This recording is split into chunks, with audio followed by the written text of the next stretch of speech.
Hello, everybody. How are you guys?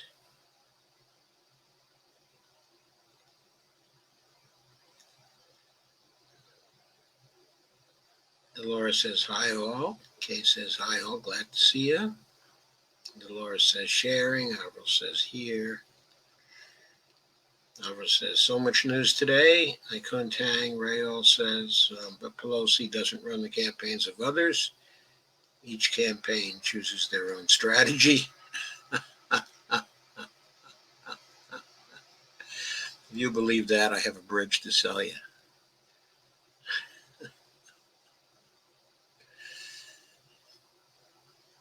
Okay, so thanks for coming. Please share. Okay, get some others here too. I'm going to start. We have a lot to cover today. So I'm going to start right up, sharing articles and talking through them.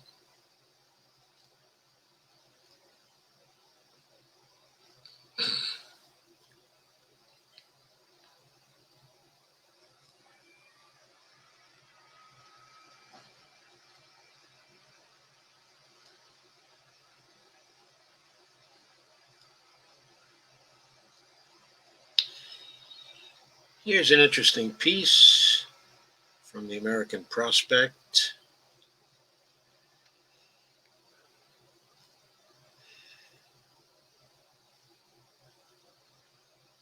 It was written by Aaron Aubrey Kaplan on November 17th, published.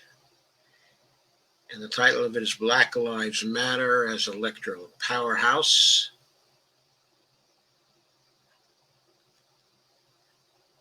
And you notice some lawn signs.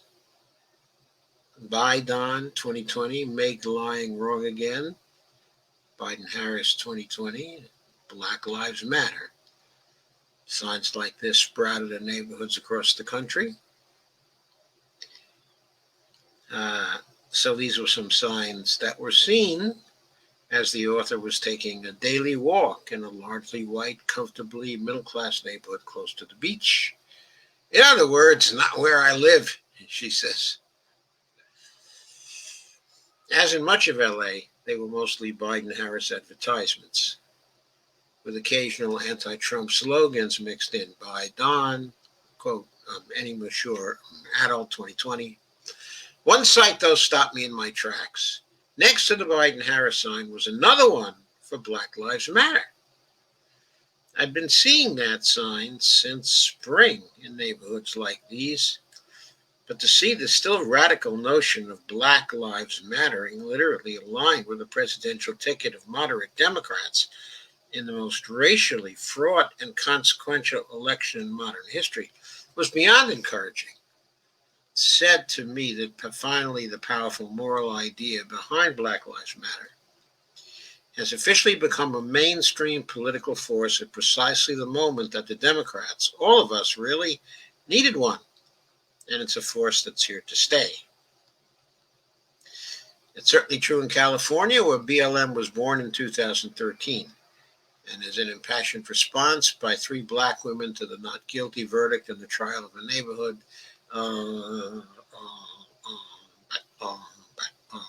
vigilante charged with murdering black teenager Trayvon Martin. That response quickly morphed into a national movement as more murders and questionable killings of black people by police piled up in states from coast to coast. But BLM's influence in California is distinct. It is here where the move from outside agitator to political player has evolved clearly. 2020 marked the apex of that evolution so far.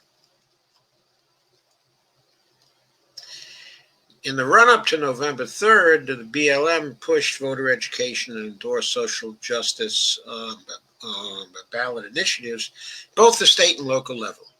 Here in Los Angeles, it prevailed on Measure J, a county charter amendment that will ensure funding for the kinds of community services, mental health, housing, employment that are the core of the argument for defunding police. In that sense, it's the first truly successful attempt at comprehensive police funding reform in the nation. It is institutional change, and it came in the nation's largest county, which is home to more residents, roughly 10 million, than all but 10 of the states. Then there's Black Lives Matter's role in ousting Los Angeles District Attorney Jackie Lacey. The resounding defeat of Lacey by challenger George Gascoigne was arguably BLM's greatest electoral achievement, not least because of the complicated racial dynamics. When Lacey was elected in 2012 as LA County's top prosecutor, she was hailed as the first African American woman to hold the position. Then came Black Lives Matter and the protest movement against police killings of black people, spearheaded by BLM.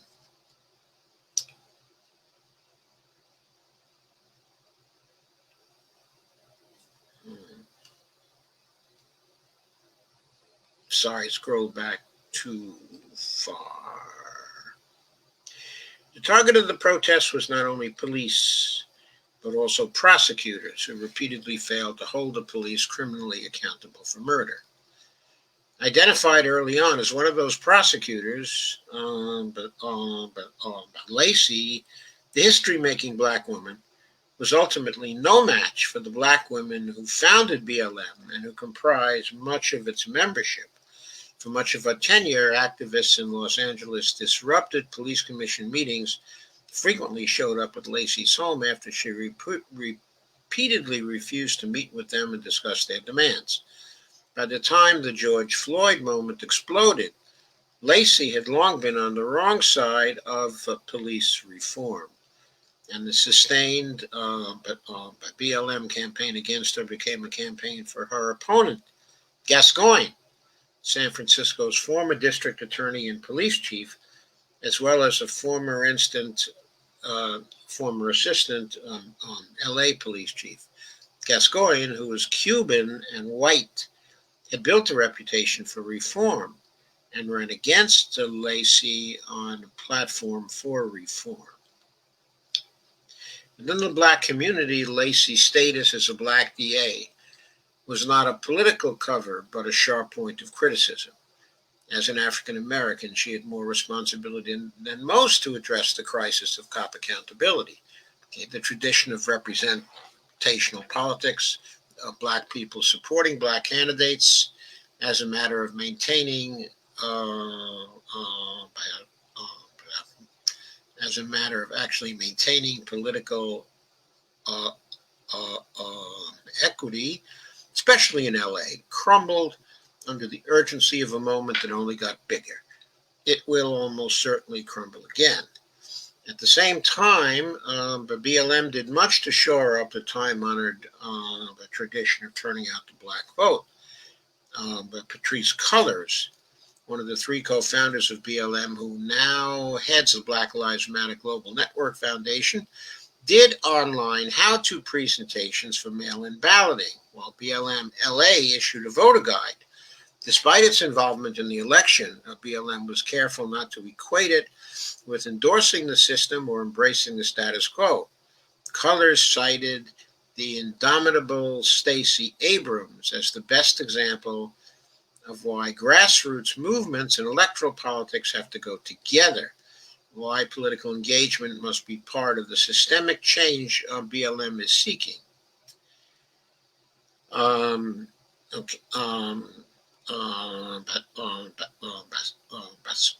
So Melina Abdullah of Black Lives Matter LA said that while young black protesters are disillusioned with electoral politics, they became convinced that it's important for them to raise their voices via the ballot box for specific causes, like voting against Lacey.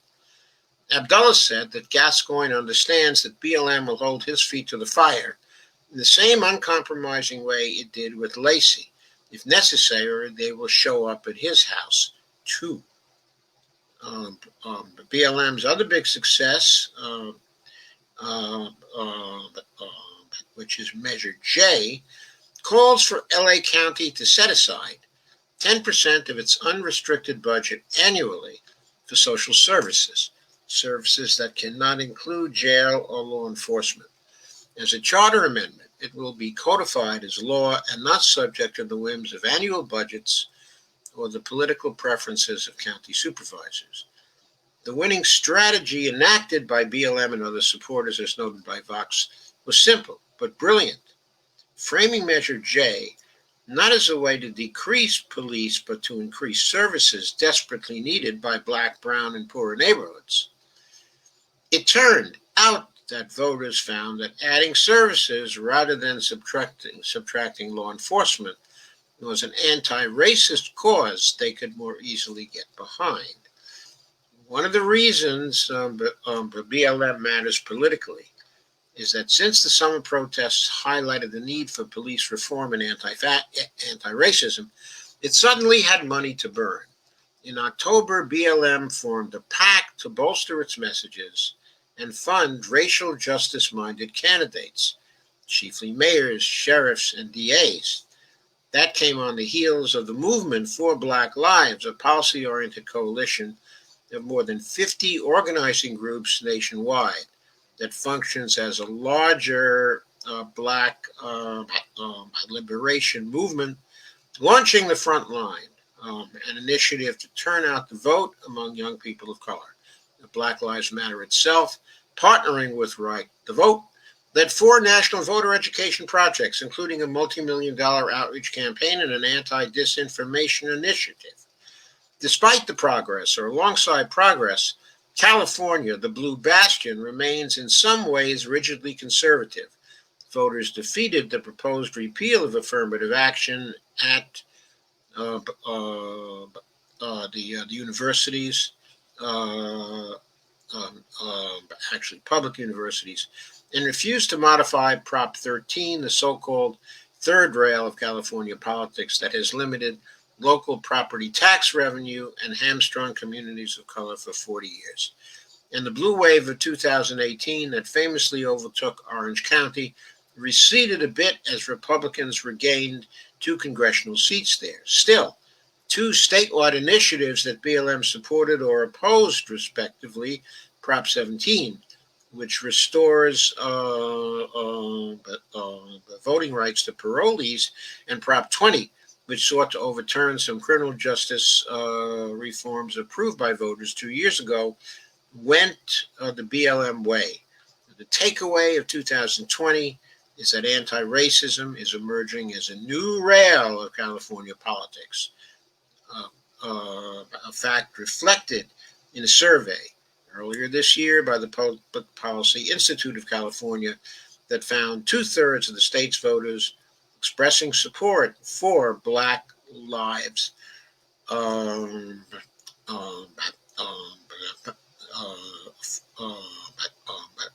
for Black Lives Matter. More than a growing political movement, it's at heart a moral idea that against many odds and in many ways is aligning with all our lives. So, that article is about the growing power of the Black Lives Movement in California. Really pretty illuminating, I think. I did not know that BLM was making such progress out in California. It's good to know that. It's great to know that it is electorally significant in California and has become an electoral force to be reckoned with in campaigns, in policy campaigns, but also in local campaigns for prosecutors, for mayors, and for other significant local offices. Stop sharing this. Go on to the next one.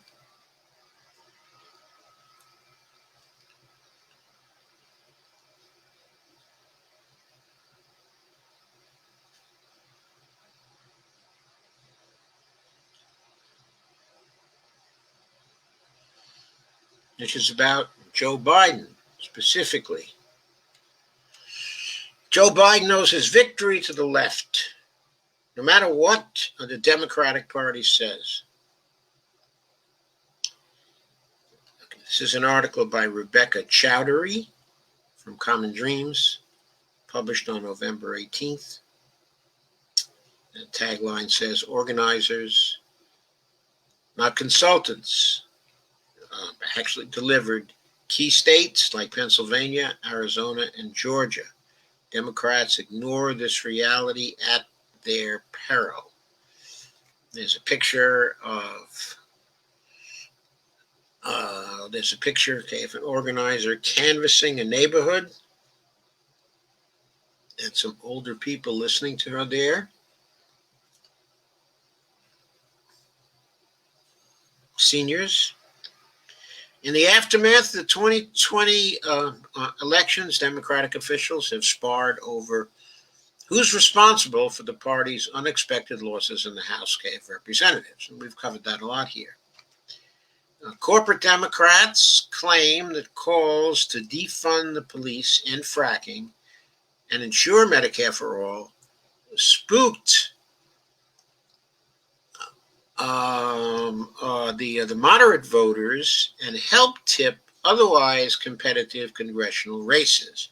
Meanwhile, progressives point to their more conservative counterparts' refusal to embrace popular policies that increase voter turnout and substantively address institutional racism or invest in strategies like digital advertising and organizing.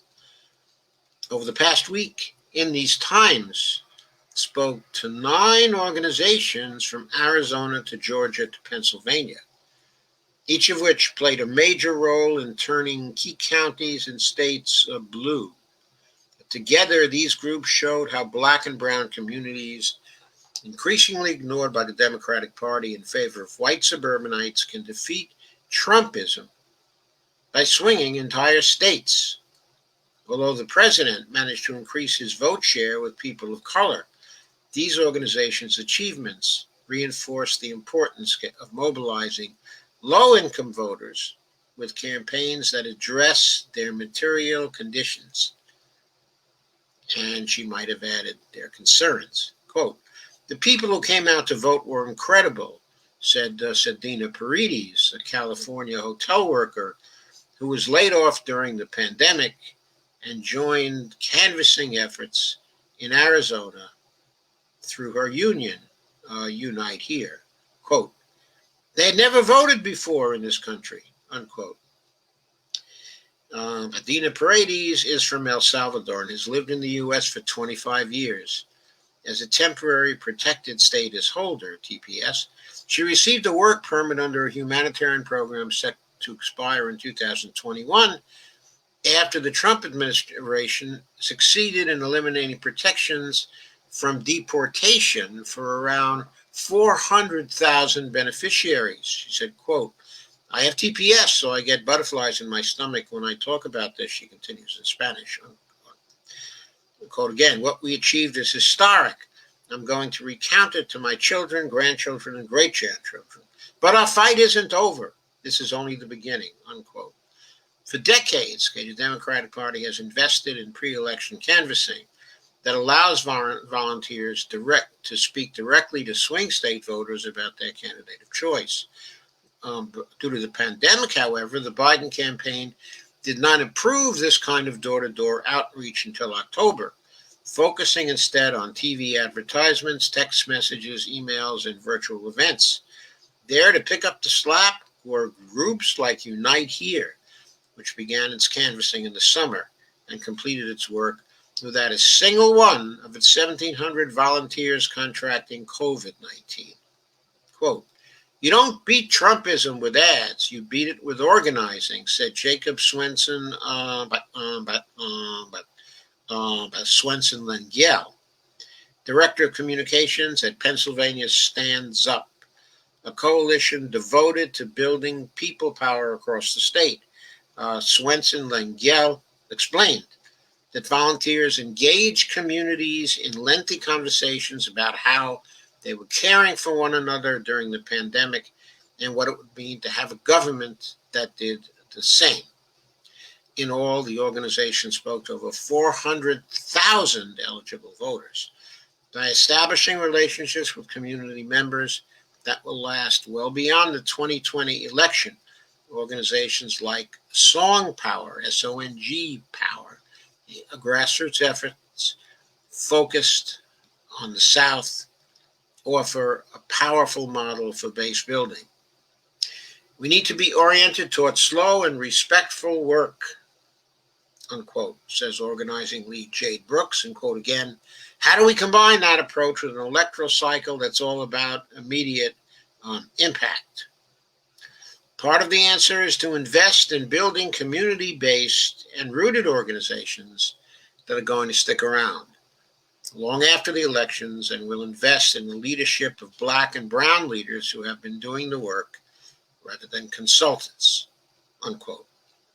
This is precisely the work Song Power carried out with Black, Indigenous, and people of color communities in South Carolina and Georgia. Many of these people had never voted before, but outreach, including a distribution of food, coats, and literature, helped to bring them into the electoral process. For Native Americans, a key issue this November was erasure, a phenomenon captured by a recent CNN demographics poll that classified them as something else.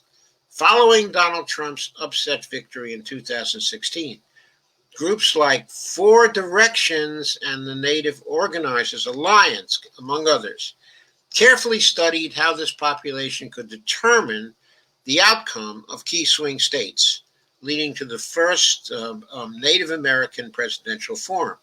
The forum, held in August of last year, allowed Democratic hopefuls to converse directly with tribal leaders and activists. It also served to combat Native people's disillusionment with the U.S. political system, while generating the interest and investment necessary to train them how to overcome the huge barriers to voting on reservations. O.J. Siemens Sr., co-founder of Four Directions, trained and hired Native people across the country to conduct voter outreach in their communities. He estimates that volunteers registered 2,500 new voters in the Navajo Nation, which helped boost turnout and played a major role in delivering key counties to Joe Biden in Arizona. Quote, this is one of the only elections where I've seen tribal organizations united in helping Natives get to the polls, unquote, he said. Siemens is now in Georgia to train local tribe members ahead of the runoff elections in that state. While Black turnout in Georgia was up over 2016, it nonetheless represented a lower share of the electorate, and data indicates that Biden made some of his biggest gains with moderates in the Atlantic suburbs. For Brooks, this underscores the danger of drafting centrist candidates who will not address the needs of the marginalized communities. The future of the Democratic Party, she contends, depends on the ability to attract voters with a bold progressive agenda that will produce the kind of systemic change that has long been the goal of organizations like Song Power, but Mi Gente, and the GLAR Action Network. Quote, this collaboration has been built over years of connection and organizing together. We have the kind of trusts that's only forged in struggle, unquote, says Brooks. Whether or not they can deliver Democrats' control of the Senate via December's runoff elections, it remains to be seen. But these organizations have already succeeded in ousting two local sheriffs whose deputies worked in close collaboration with ICE to report undocumented immigrants for infractions as minor as speeding. Recounting a recent call celebrating these victories, Brooks says Song Power members were crying, quote unquote, tears of joy about the possibility of eventually ending money bail and melting ice, quote unquote. Meanwhile, in North Carolina, where many undocumented communities fall under the jurisdiction of the same ICE office, groups like Siembra are knocking on doors to ensure residents know their rights in the event of retaliatory raids. In Arizona, the past 10 years of organizing against rather draconian anti-immigrant policies provided the infrastructure to turn out Black, Latinx, and Native American voters at a scale that proved decisive. Alexa Rio Osaki, communications director for the progressive advocacy group Our Voice, Our Vote in Arizona, has seen firsthand how these violent policies galvanize a new generation of organizers. And, quote, accountability means more than going on Twitter and yelling, unquote, she observes. Quote again, through the power of organizing, we have to show there are consequences for being on the wrong side of history. These Black and brown-led movements are now setting their sights on states where right-wing power remains entrenched. Earlier this year, Song Power launched a, quote, crack McGraham, unquote, campaign to unseat South Carolina Senator Lindsey Graham that featured, quote, hoedowns, unquote, emphasizing the joy in collective action. While the campaign was ultimately unsuccessful, organizers believed they were able to, quote, seed the ground for a new South, unquote, by building relationships with rural Black, Latinx, and queer communities. As Trump's presidency draws to an end, the incoming Biden administration will be forced to contend with a progressive movement gaining strength and momentum across the country. One, Pennsylvania is redirecting its resources towards preventing an eviction crisis, combating wage theft, and ensuring workers receive their paid sick days, while members of Pennsylvania Stands Up in Lehigh County are strategizing on how to defund local police departments and cultivate progressive candidates for future elections. The autopsies of the 2020 election have only just begun. The impact of organizations like Mi Gente is undeniable. So too is their importance moving forward, especially as Trump's gains with people of color have shattered the illusion that demographics are destiny. All of these ideas of returning to what was considered regular under Obama was won through organizing, cautions the organization's senior organizer,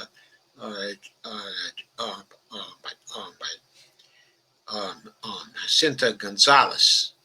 Quote, it was won because communities sought deportation cases, fought for local and state policies, and took to the streets and spoke to their elected officials, unquote. Only time will tell whether Democrats heed her warning, but if they don't, there's an entire movement ready to hold the party's leadership to account. So, that second article is also to point out the growing political power of the progressive movements that won the states of Georgia, Pennsylvania, Arizona, and probably had a lot to do with victories in Michigan and in Wisconsin too. These are the organizations, these are the activists, these are the workers that were actually responsible for the narrow victory of Joe Biden in the campaign. Without them, he would not have been able to turn Donald Trump out of the office, if in fact we are ultimately successful in turning him out of office. Next, however,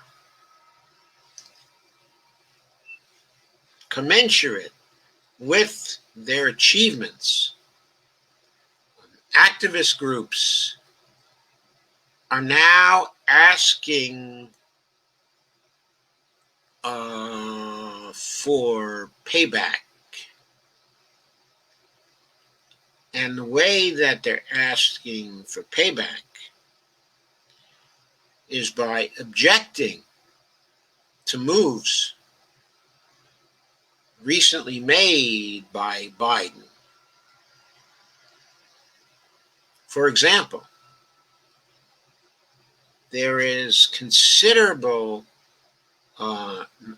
outrage having to do with indications that a friend of Biden's, Bruce Reed, is going to have a role in his administration. There was an article about that in the Prospect on November 18th by Robert Kuttner, Biden's Mr. Austerity, Bruce Reed. Who is Bruce Reed? Well, he's a very familiar name to me. Virtually all of the Biden campaign senior staff has been named to White House jobs, save one. That would be Bruce Reed, the longtime head of the center-right Democratic Leadership Council, the DLC, a former chief of staff to the vice president from 2011 to 2013, and a notable budget hawk. Maybe Team Biden is having second thoughts about Reed. Let's hope so. In 2010, Reed served as executive director of the Bowles-Simpson Commission, one of Obama's worst blunders. The Bowles and Simpson Commission was originally known as the BS Commission. But of course, the members of the Obama administration finally figured out that maybe it wasn't good to have a BS commission, so they changed it, began to call it the Simpson-Bowles Commission. When they did that, or around the time they did that, it received another nickname. That nickname was known as the Cat Food Commission, and it was given to them by Jane Hampshire, of Fire Dog Lake. And the reason why it was called that was because it advocated for implementing what was called chain CPI for the elderly. And chain CPI was to work in the following way. It would downwardly adjust Social Security payments by looking at changes in the cost of living induced by the chain CPI itself.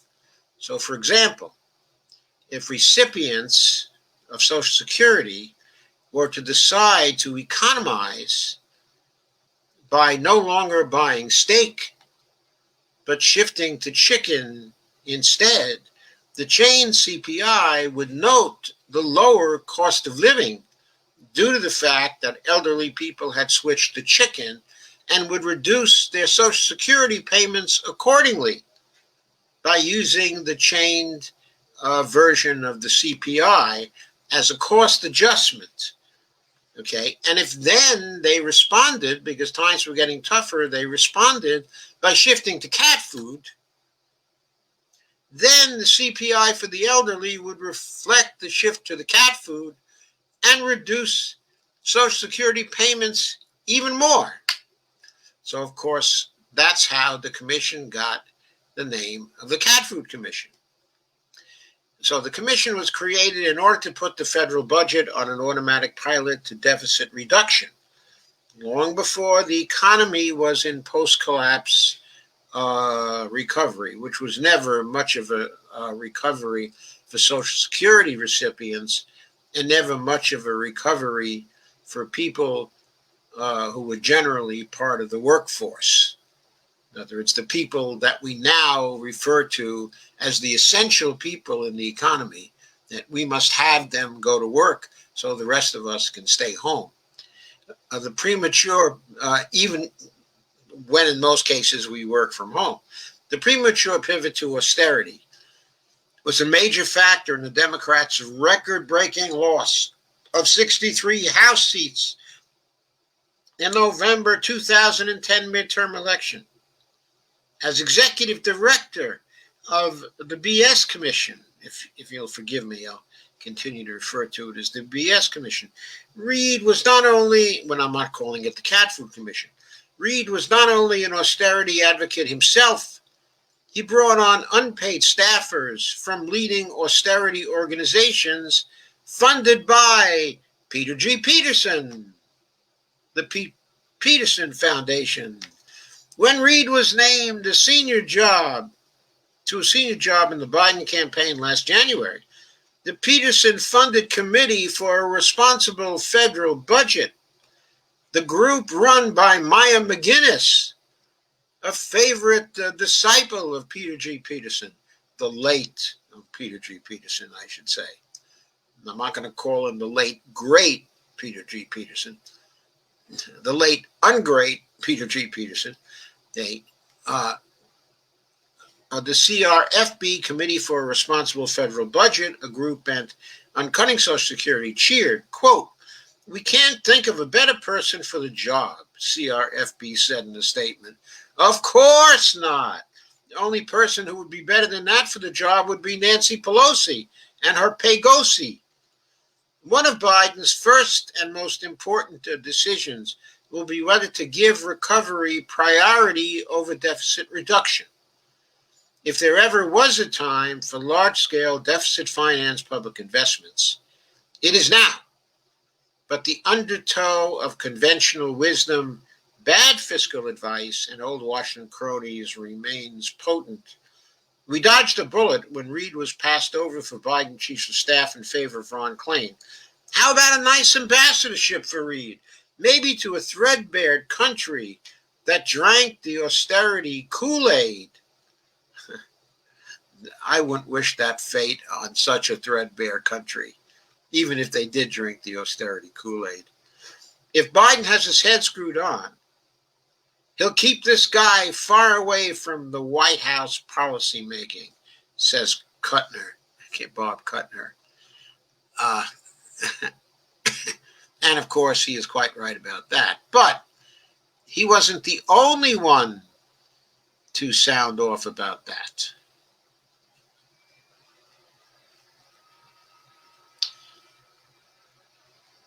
There was also an article in Common Dreams reflecting on Bruce Reid and the possibility of an appointment for Bruce Reid in the campaign.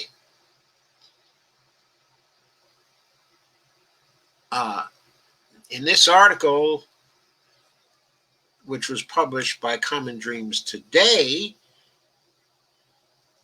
with the headline, Social Security defenders tell Biden to keep austerity-obsessed Bruce Reid far away from the White House. Staff writer, was Andrea Germanis. And here's a picture of Joe looking pretty good, not too bad. He's got a pen in his hand. I guess that's a pen. Maybe it's a pointer. Who knows? Maybe he was giving a PowerPoint presentation. Who knows? He was delivering a speech at the William Hicks Anderson Community College. Oh, that was on July 28th, 2020, when he was only the nominee rather than the president-elect. With a mission to defend Social Security against all threats, the progressives in the United States sounded the alarm Thursday in response to reports that President-elect Joe Biden is considering senior campaign advisor and deficit hawk Bruce Reid for a top job in the Democrats' White House. At particular risk should Reid, also a former chief of staff and former vice president, get the job, said Social Security Works, and I got that email, by the way, maybe you did too, is the protection of Social Security, a program Biden has pledged to defend despite his record of proposing cuts to it. 4 or 5 times he proposed cuts to it. Joe Biden ran for president on a promise to protect and expand Social Security. Alex Lawson, executive director of Social Security Works, said in a statement, quote, seniors listened and delivered his margin of victory in key states like Arizona and Michigan. I'm sure a lot of seniors voted for him in Pennsylvania too. Quote, If he appoints Bruce Reed to head the Office of Management and Budget, which, by the way, is not in the White House staff, that's a cabinet position, would betray that promise, Lawson added. And the Revolving Door Project retweeted a tweet from Amira Hassan, 20 years worth of data showcasing the misery and abject policy failure of the 96 welfare reform. But here is Bruce Reed still touting it as a win in 2016. And the retweet was by the Revolving Door Project, and it said Bruce Reed, who was a runner-up for Biden's chief of staff and remains in his inner circle, was a lead architect of the draconian 1996 welfare reform law. You remember that? The one that ended welfare as we know it, which is to say, largely ended welfare, right? And put people out on the street, greatly exacerbated the homeless problem in the United States. In this time of national crisis, with millions struggling to get by, we cannot afford to grant positions of power to austerity hawks.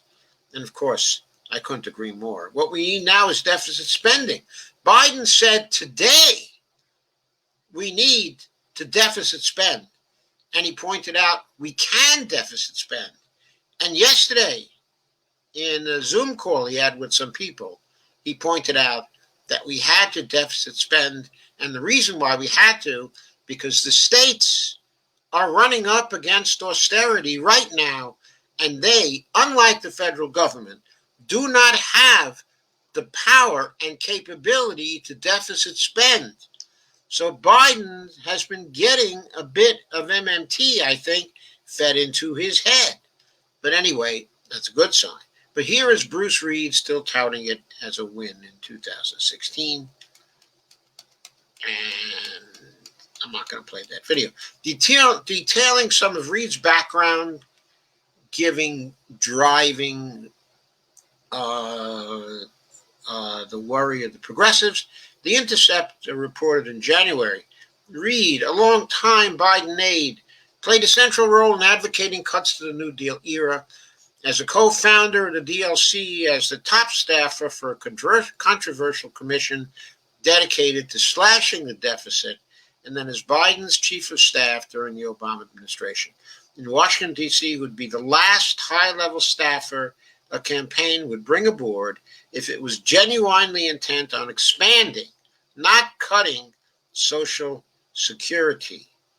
Okay, at this point, I just want to say, I have written so many blogs.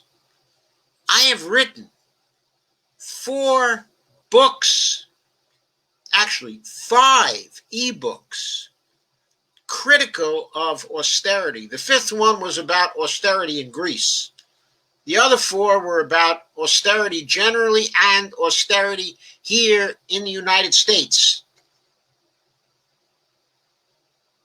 I have fought so many battles against austerity during the 2009-2010 period up to the present, that I am incapable, of counting them.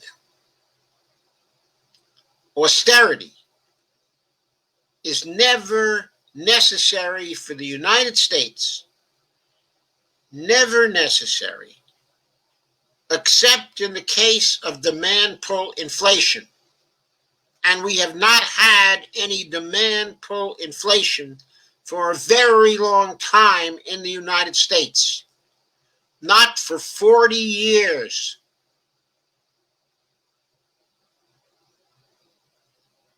Going on with the article. That commission refers to the Obama era BS Commission, Bowles-Simpson Commission, it says in this article, which proposed an austerity package including cuts to Social Security. As executive director of the Bowles-Simpson Commission, quote unquote, Robert Kuttner wrote at the American Prospect on Wednesday, quote, Reed was not only an austerity advocate himself, he brought on unpaid staffers from leading austerity organizations funded by Pete Peterson. Why did he bring those on? Because The Congress had rejected the idea of having a fiscal commission, but Obama himself wanted to have that particular commission. So he proposed to start it on his own authority in the executive branch. But of course, Congress would not provide any funding. So Peter G. Peterson volunteered to provide the funding from his foundation for the commission. And that's how Reid got the salary money and expense money he needed to bring staff aboard from leading austerity organizations that were funded by Peter G. Peterson, a long-time deficit fearmonger. How long a time was he deficit fearmongering? From the Nixon administration. And then he and Alice Rivlin joined together in the middle 70s and had a 45-year partnership until Peterson died, fear-mongering about the deficit with a whole network of organizations. I wrote 2 ebooks about this. They're on my site, josephmfirestone.com. They're called Real Fiscal Responsibility, Volume 1, and Real Fiscal Responsibility, Volume 2. Real Fiscal Responsibility, Volume 1 is about the progressive give-up formula in the face of austerity. And Volume 2 was more directly concerned with Peterson's own activities and the activities of his network of organizations and lobbying groups, lobbying for austerity all through the period from 1909 through the time I wrote the book in 2015. So if Biden has his head screwed on, quote, if Biden has his head screwed on, he'll keep this guy far away from White House policymaking, unquote, wrote Kuttner. Lawson, in his statement, concurred with that assessment. Oh, by the way, just some other history, too, to point out here. It was Kuttner who, writing an anti-austerity article, when on hearing the news that there was going to be the first of the Peter G. Peterson Foundation fiscal summits that was going to take place on April 28th, 2010 in Washington, D.C. It was reading Kuttner's column then that gave me the idea to start with other people to organize a fiscal sustainability conference. It was actually a teach-in counter conference on fiscal sustainability run across town from the fiscal summit at George Washington University, where all the speakers at the conference were MMT speakers telling in various ways how austerity made no sense for a monetary sovereign like the United States. We successfully organized and held that conference. The proceedings are still available on the web, the conference. Videos are available. There are presentations available. That led to a lot of anti-austerity activity later, even though the Austerians were relatively successful during the Obama administration, because Obama was an austerity guy after the initial stimulus. All he wanted to do was to reduce the deficit for the rest of his time in office, and he used the Republicans as a foil to get justification for continuing to reduce the deficit. He seemed to have a target in mind of getting under 3% because he believed that Warren Buffett was right that we needed to have a situation where deficits were always at the most 3% and varied, I guess, somewhere between 0 and 3%. I know Buffett advocated that for Europe, so I presume he thought that was the best thing here too, and he probably verbally communicated that to Obama in talks that they had had. Anyway, Lawson in his statement concurred with that assessment.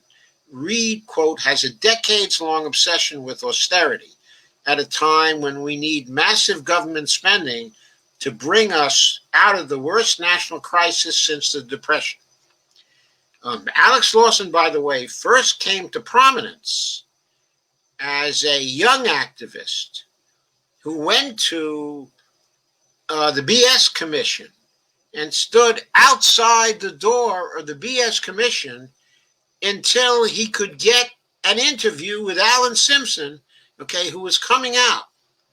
And he got Simpson, okay, on video, but talking about the federal government being like a cow with a million tits, getting milked by various interests. But anyway, the remarks that Simpson made, okay, in that interview were really instrumental in getting people to start to campaign against the Fiscal Commission and begin to call it names like the Cat Food Commission. So Lawson first came to prominence for that activity, and he was working as I don't know if he officially worked for Social Security Works at that time, but there were a number of some of the progressive think tanks, okay, in D.C. that are resident at a particular address in D.C. that was the headquarters for some of the labor think tanks, and Social Security Works was housed there too and was in close association with them.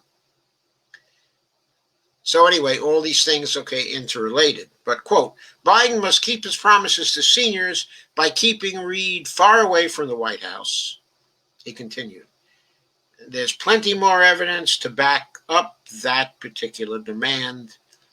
And Reid wrote, he had an equally troubling record as Clinton's Domestic Policy Council director.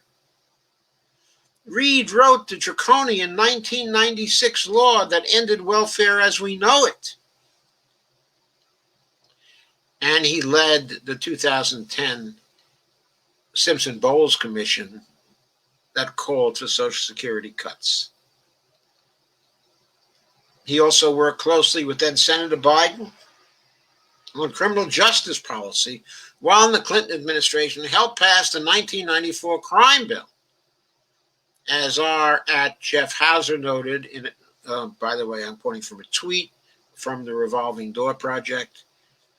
As Jeff Hauser noted, Reid has never apologized for his involvement with it. Now, Joe Biden has and said it was a mistake, okay, at this point, but he has never apologized for it. In a Wednesday tweet, the Revolving Door Project noted Reid was a lead architect. I've been over that already. And whether or not Bruce Reid gets a White House job will be such a big indicator of whether or not the Biden presidency will break from the deficit hawk wing of the Democratic Party, tweeted Waleed Shahed. So, that's revealing. And it's revealing because it indicates that some of the progressive groups are beginning right now to push back against tendencies of Joe Biden to fill the White House staff and his cabinet with people who would create the same type of centrist administration as the one that led to Donald Trump, the same type of neoliberal administration that led to Donald Trump and the previous 4 years, and that basically are orienting themselves in such a way that they will waste the valuable work we just went through to get the monster out of the White House in the first place.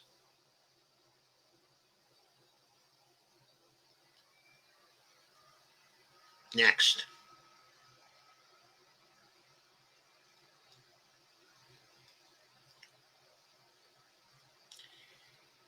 More pushback from Common Dreams. November 18th. Biden's agriculture secretary, Heitkamp, is the wrong choice. This one is by Carrie Hammerschlag and Christopher D. Cook.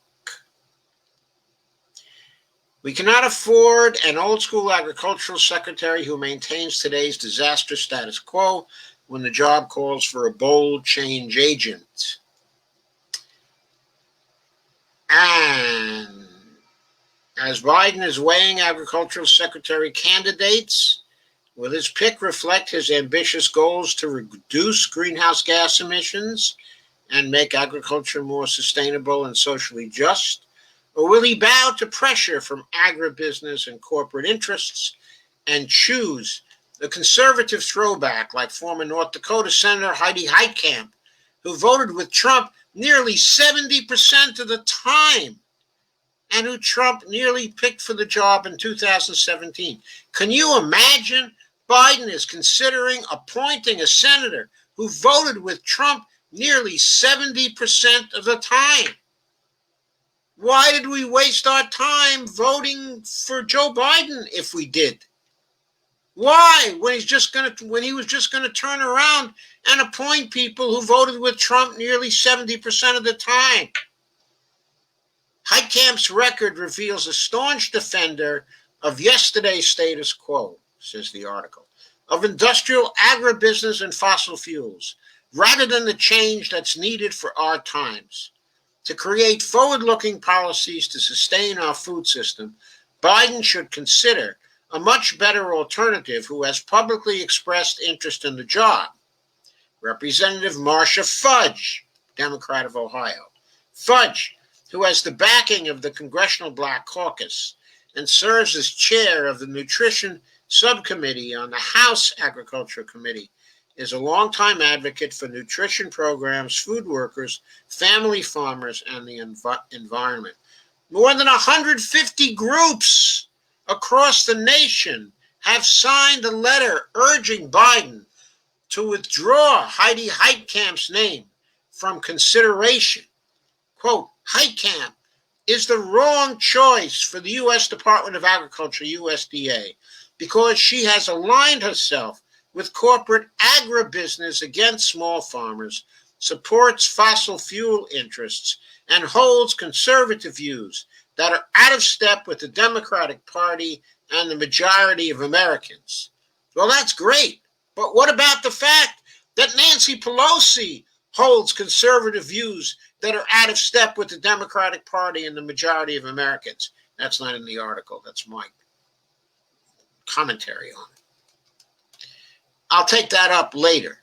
Running the USDA is a huge responsibility with its US $120 billion budget and roughly 100,000 strong staff. The agency oversees the nation's farming, nutrition, and food assistance programs and policy, how our food supply is produced and consumed and by whom. We can't afford an old school agriculture secretary who maintains today's disastrous status quo when the job calls for a bold change agent. They can say that again, boy. Industrial farming generates at least 10%, likely more, of this country's greenhouse gas emissions while degrading our air, water, and soil resources. We need a leader who's serious about making our food system more sustainable and resilient. The next agriculture secretary must also create real economic opportunities for small and mid-scale farmers in rural communities that have been decimated by increasing corporate concentration and control over the food system. Biden needs a USDA leader who can deliver on his vision of agriculture as a climate solution. President-elect Biden has made his aims clear: significant new investments in conservation and sustainable farming practices to achieve, quote, 100% clean energy economy, and net zero emissions no later than 2050. By the way, progressive groups are pointing out 2050, these days, they're pointing out 2050 is going to be too late. They're saying it's got to be done at least by 2035. And some of the rest of us think, no, it's got to be done by 2030. We may have already passed the point of no return. The recent simulation done by Jorgen Randers and his collaborators shows again that we may have passed the point already where we can avoid severe damage. It may already be baked in. That's what their latest simulation is showing. And the article says, well, that's not nearly fast enough. It's mission critical for human survival. Well, that's the point. I don't think we can survive if we wait until 2050 to have net zero emissions. We not only have to have net zero emissions earlier than that, we have to be drawing down carbon from the atmosphere as fast as we can. We have to develop technologies to draw that carbon down. We have to have new planting and forests and new crops that draw CO2 back into the soil. As farmers struggle with climate havoc, economic turbulence, and resource depletion from decades of industrial agriculture, we need an agriculture secretary who can deliver on Biden's plan to make farming more resilient and climate-friendly, economically viable, and sustainable by expanding investments in conservation and regional food systems. She also must stand to powerful agribusiness interests that dominate the agency and which have for decades blocked progress toward a more humane, healthy, equitable, and sustainable food system. And by the way, you know who the Secretary of Agriculture was in FDR's administration? Speaking of Biden being, another FDR, who do you suppose it was? The Secretary of Agriculture, who dominated the progressive scene in the 1940s. It was Henry A. Wallace. That's who it was. Who is going to be the Henry A. Wallace of this Biden administration? I can tell you, it's never going to be Heidi Heitkamp. We'd be very lucky if Marcia Fudge turned out that way. There might be an infinitesimal chance of that happening. But with Heidi Heitkamp, there's no chance at all. She's been a staunch defender of fossil fuel and agribusiness interests.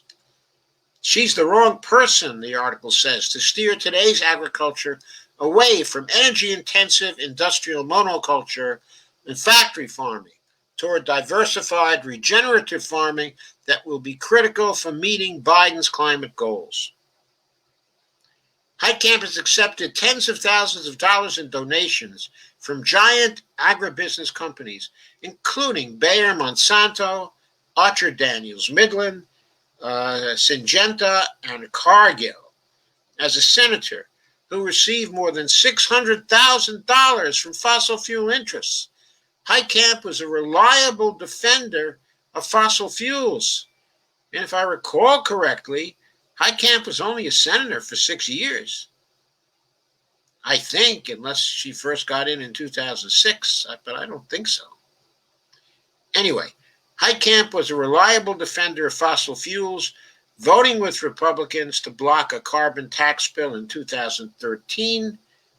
She attacked the Obama administration's efforts to limit emissions in new power plants and leading an effort to lift a 40-year ban on U.S. oil exports. Heitkamp's support for expanding drilling on public lands and construction of the Keystone and Dakota Access gas pipelines against the interests of the Standing Rock Sioux tribe in her state seal her legacy as an anti-environment senator who received the second lowest lifetime rating among Democrats from a League of Conservation voters at the time she left office. Can't have Heidi Heitkamp in there. We can't. And the progressives are strongly pushing back. They're pushing back for Representative Marcia Fudge. Instead of Heitkamp, who has no record of fighting for the values of ecological sustainability and social equity, Fudge co-authored the Safe Line Speeds in COVID-19 Act to protect worker, food, and animal safety at meatpacking plants during the COVID-19 pandemic. While Fudge has strongly defended food stamps and nutrition aid, SNAP, for the poor, Heitkamp voted in 2013 to kill an amendment to protect these funds by reining in corporate crop insurance subsidies. And as Politico reported, Fudge has been a strong proponent of boosting the USDA's conservation programs, leading a push during the 2018 Farm Bill to protect water quality from agricultural by runoff and improve soil health. Her strong environmental record has earned her a 93% rating from the League of Conservation voters. And there's more on Fudge. But the bottom line is, on all these counts, Biden should reject Heitkamp's bid and choose Representative Marcia Fudge to lead our nation's food and farming policies toward a more sustainable and equitable future. If you agree that Heitkamp is the wrong choice for the job, sign our petition, and they have a petition link there. So you can go to the article, get the petition link, and you can sign the petition to back Marcia Fudge for that job and to express your strong opposition to Heidi Heitkamp. So, next.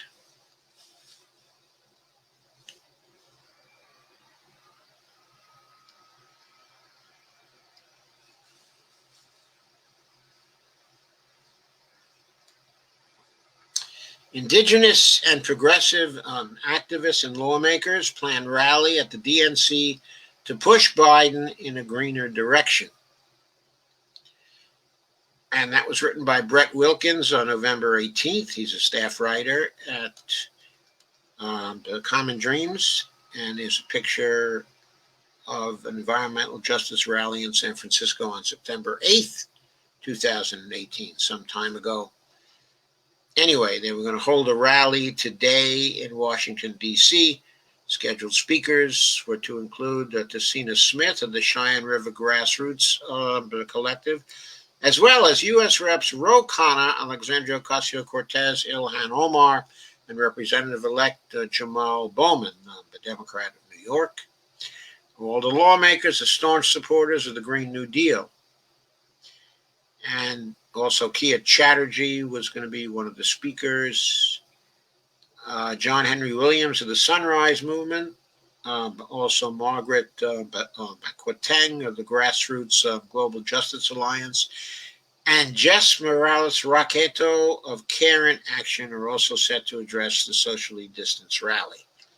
I'm not going to go through this at some length, but I just want to mention that Biden has already said he's going to staff his incoming administration or is considering hiring fossil fuel-friendly figures, including Representative Cedric Richmond and former Energy Secretary Ernest Moniz, who was the Energy Secretary for a little while under Obama.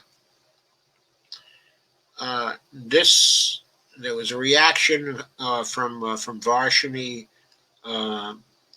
the Sunrise Movement Executive Director Varshini Prakash, said of the president's choice of Richmond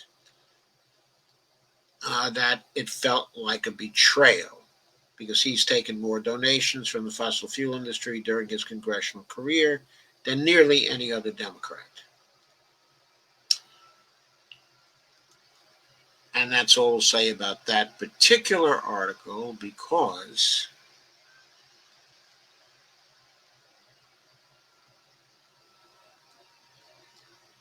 we have some others that we have to go on with quickly now.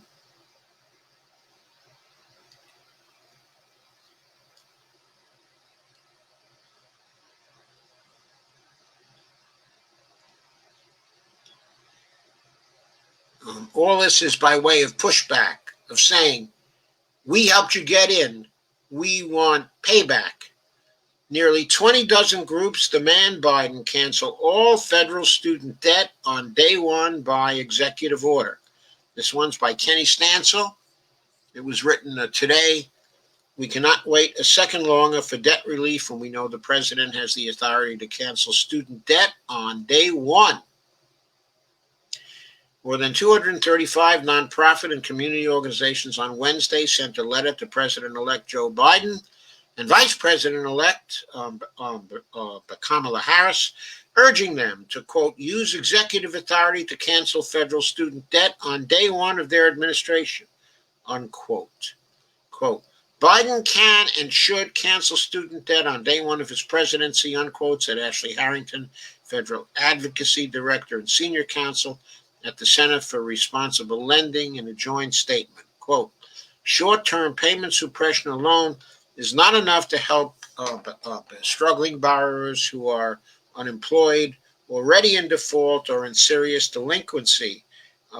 She said the borrowers need real relief, and they need it on day one. Pressure is mounting on Biden to immediately cancel student loan debt.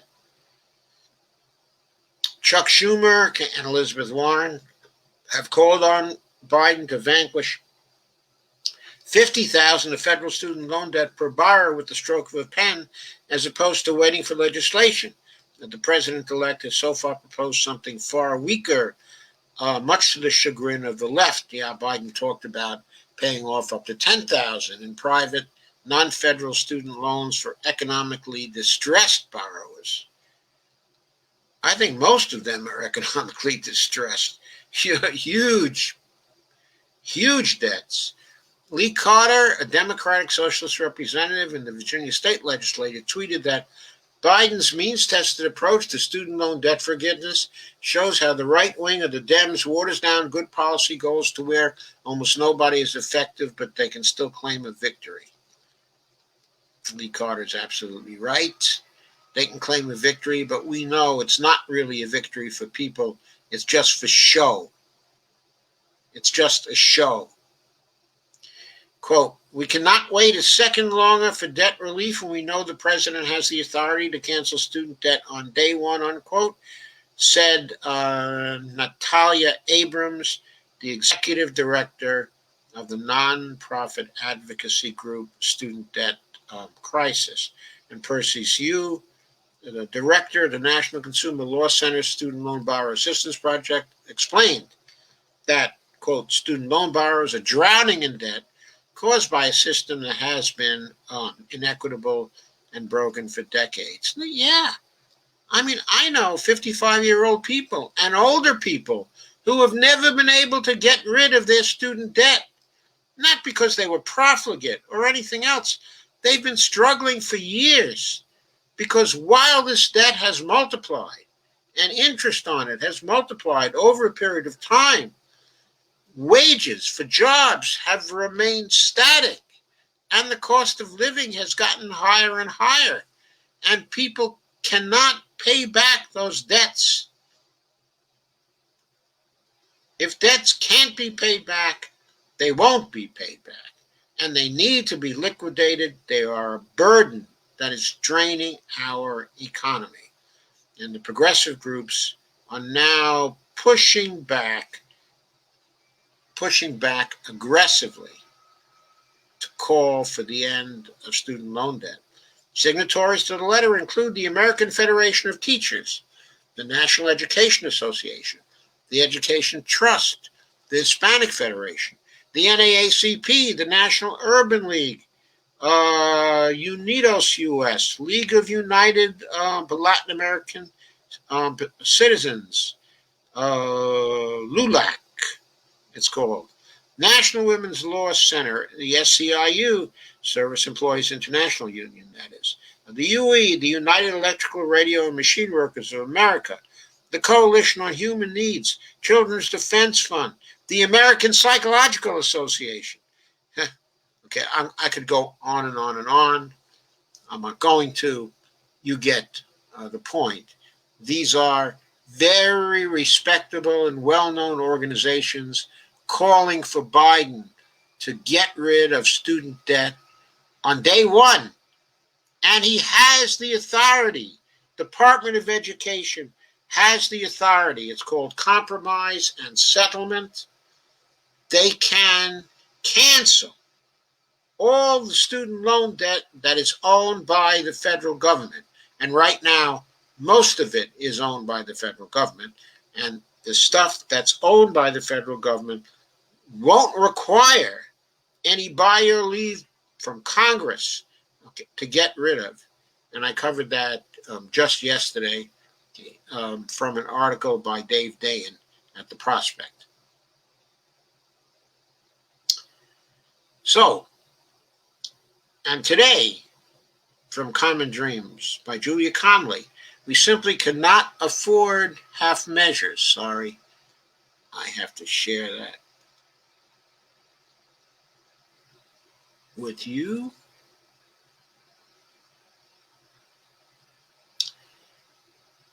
We simply cannot afford half measures outside the DNC. In other words, the rally that they threatened to have just yesterday. They demanded that Biden go big for the Green New Deal. So the Sunrise Movement and related organizations were there. Representative-elect Cori Bush, a Democrat from the St. Louis area in Missouri, joining other progressives elected to Congress in urging President-elect Joe Biden to support a Green New Deal.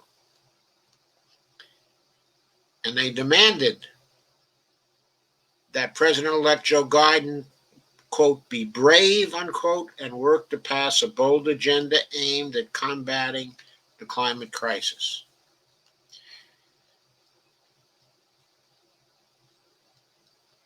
Alexandria Ocasio-Cortez, Ilhan Omar, Rashida Tlaib, and Senator Ed Markey, Democrat of Massachusetts, were among the lawmakers who kicked off the 24-hour hashtag Biden Be Brave rally, along with Representatives elect Mondaire Jones, Jamal Bowman, and Cori Bush. Where was Marie Newman? I don't know if she was in Washington yet. The Sunrise Movement, the Climate Justice Alliance, and other grassroots groups. The groups displayed signs reading, quote, the people have spoken, unquote, but during the rally. We're calling on the Biden administration right now to save lives because there's no other alternative, said Bush, who spoke about environmental racism in her community, where black children are 10 times as likely as white children to be hospitalized for asthma. And we're asking you because we voted for you. Black and brown communities showed up. So we're asking you to show up for us. There's Cori Bush. And Rashida, that looks like in the coat, if I'm not mistaken, and Jamal Bowman standing in the background in a suit. For the first time in our lifetimes, we have the opportunity with the Biden-Harris administration to avoid and avert climate catastrophe and ensure a livable future, said Jones during his remarks. Climate change is real, and for the first time in our lifetimes, we have the chance to avoid a climate catastrophe and ensure a livable future, said Mondaire Jones. After Biden won the Democratic primary, members of the Sunrise Movement and progressives who had advised Bernie Sanders on his presidential campaign met with members of the Biden campaign team and successfully pressured the former vice president to adopt a more ambitious climate action plan than the one he had put forward in the primary. Of course, you know he committed to spending $2 trillion over 4 years to help to fight the climate crisis and environmental racism. And I said at the time that was too little, that it had to be much more.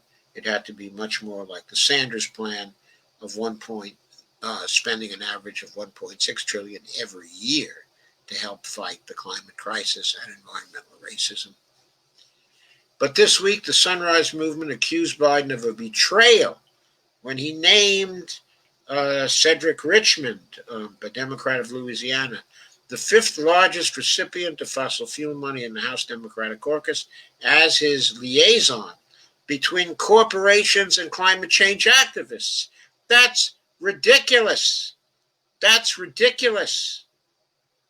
If that's the case, if he really sticks with appointing Richmond, I advise that they sever relations with Biden and walk right over to the Movement for a People's Party immediately and put all their efforts in to getting People's Party, Movement for a People's Party candidates elected in 2022. If Biden won't play, if he doesn't want to deliver on what he said he would do, then don't play with him anymore. Play with a party that wants us. The appointment flew in the face of Biden's campaign promise that he understands the urgency of the climate crisis and will work together with advocates, the critics said. This is the pushback, folks. They're pushing back, immediately pushing back.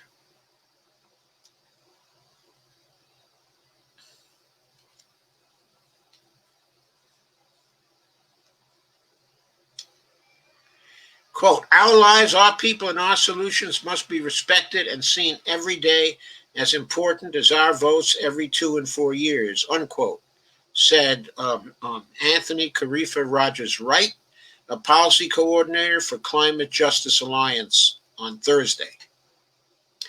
Ed Markey, whose commitment to passing a Green New Deal, which would provide a just transition for fossil fuel workers, while transitioning towards a 100% renewable energy economy, encouraged the Sunrise Movement to campaign tirelessly for him to retain his Senate seat, which they did, and he did retain it.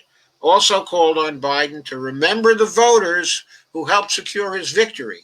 Young voters came out in record numbers this election day to send a clear message for urgent and aggressive climate action, said Markey. Quote, removing Donald Trump from the White House was a critical first step, but now we must work together to make the Green New Deal a reality.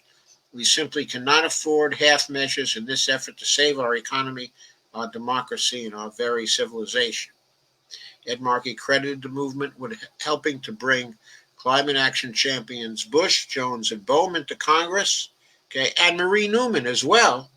Despite criticism, doesn't say that, but I added her name, despite criticism of their bold policy agendas by powerful centrists. When Alexandria and I introduced the Green New Deal in February of 2019, it was called pie in the sky. Then we had an election in 2020, and the Sunrise Movement rose up and injected itself into race after race across our country. This isn't a matter of moving to the left. It's a matter of doing what is right. So we have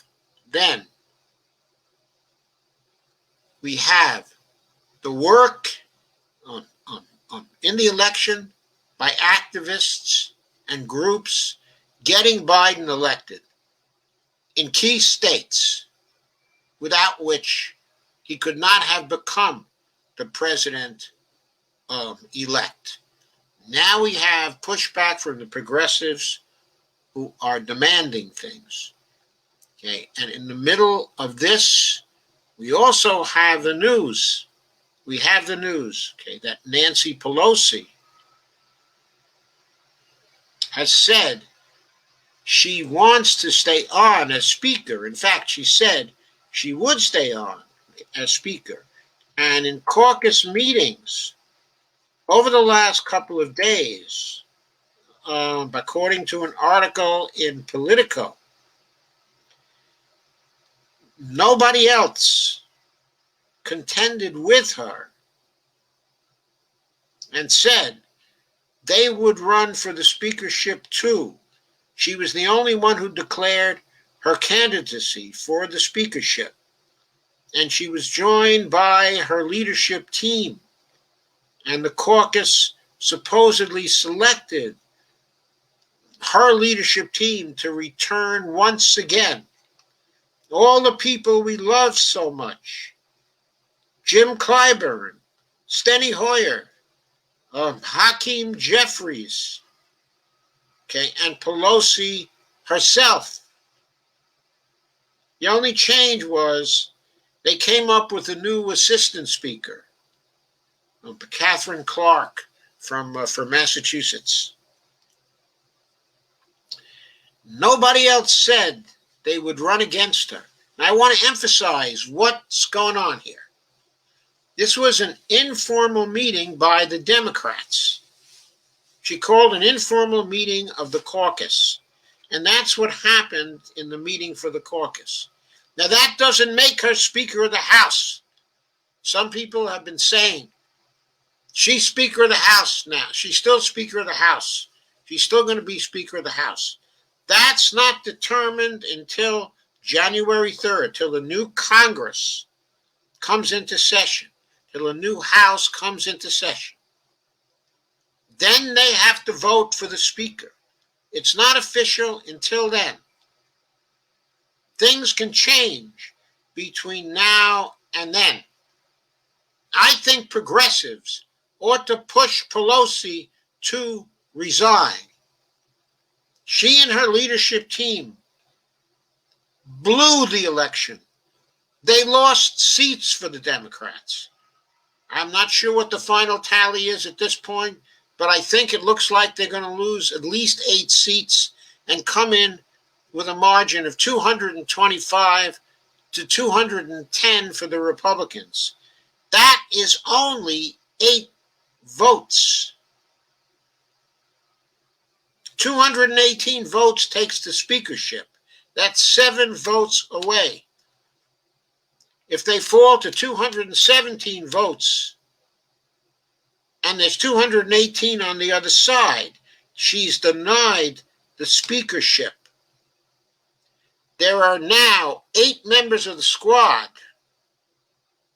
The 4 original members: Cori Bush, Jamal Bowman, also Mondaire Jones, okay, and Marie Newman. Those 8 are enough by themselves to vote against Pelosi and deny her the speakership. And if they're joined by Jayapal and by Ro Khanna and by Pocan and by others as well, they can probably get 15 to 20 votes together in order to deny her the speakership. That's what they need to do. They need to develop a big margin denying her the speakership so that she is pushed to resign. She is pushed to no longer contend for the speakership. We need somebody different.